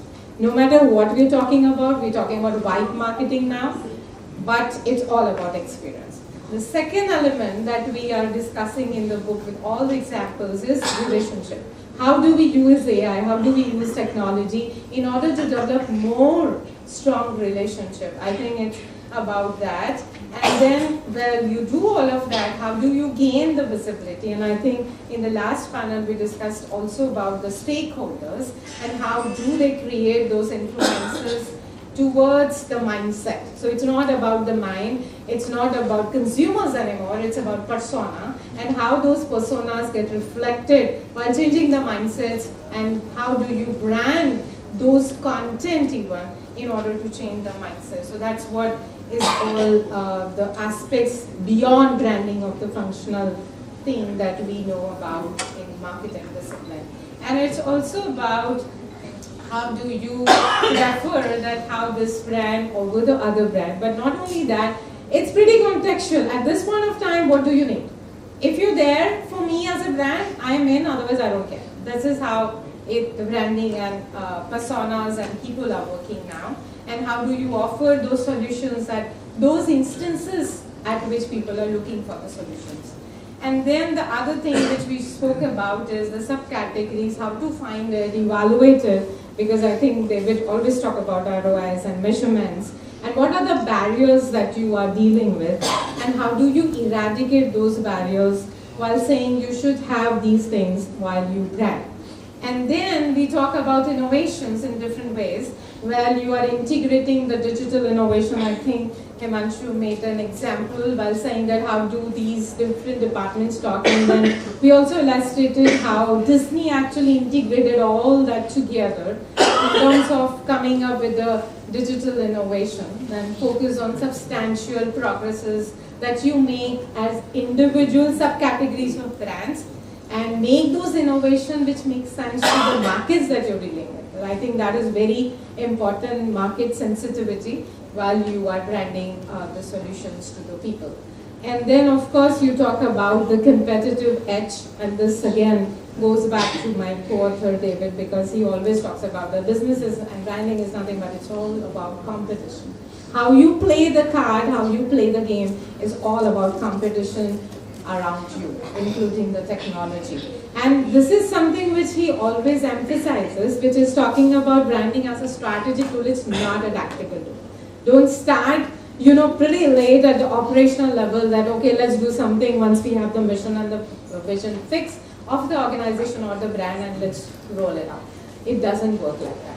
You have to go to the genesis, why you are doing a business, and then you build a brand around it. And this cuts across all the channels, which is what I think Falguni also mentioned, across all the channels, and they had a great discussion about the content and the storytelling around it. So what is this book offering? I think this is the second last point, and this is talking about the theory and the practice. The whole philosophy is, and I always iterate this here and all over the world, that theory and practice work simultaneously. Nothing is happening ahead and behind, because we all have to work together in order to solve the problems of the society, industry, and the businesses. So that is exactly the first part of it, how it is changing. And the second part is about the drastic changes with the payoffs which are being generated in branding. Third part is about the digital innovation which I spoke about, the tools that can be used, and finally the whole idea is how do you categorize the sub-brands together in order to deal with the innovations and deal with the disruptions that are happening. So here, as you see, we talk about the experiences, we talk about how to make the strong plans, competitive edge, because I think most of the businesses are failing because they do not stand in the AI or digital world because of the competition which is around. And the competition is not only coming from the brands, understand this, the competition also comes from the market and the consumers because they keep changing. And the other part is about how do you build that loyalty, and this loyalty could be not forever because that is not going to happen, but at the moment which we talk about the marketing and branding. And then we talk about the credibility and the convenience, which is so important for the people. With that, I would just like to end with these examples, because if you look at Amazon, you look at Reliance, you look at Adani, I'm showing all the Indian examples because that's what we have illustrated as the case studies of the book of subcategories and branding, which is where all the entire business tycoons in this country and outside are talking about how do you link that up together and make the branding elements in such a way so that they are intact and the entire positioning can be done in a unified way rather than talking about different content and the stories across the channels, because they have to be entangled. So thank you so much, and enjoy your lunch. And once again, thank you so much for being with us. Thank you so much for the wonderful panel for setting up the tone for the book. And we will see you around. Thank you.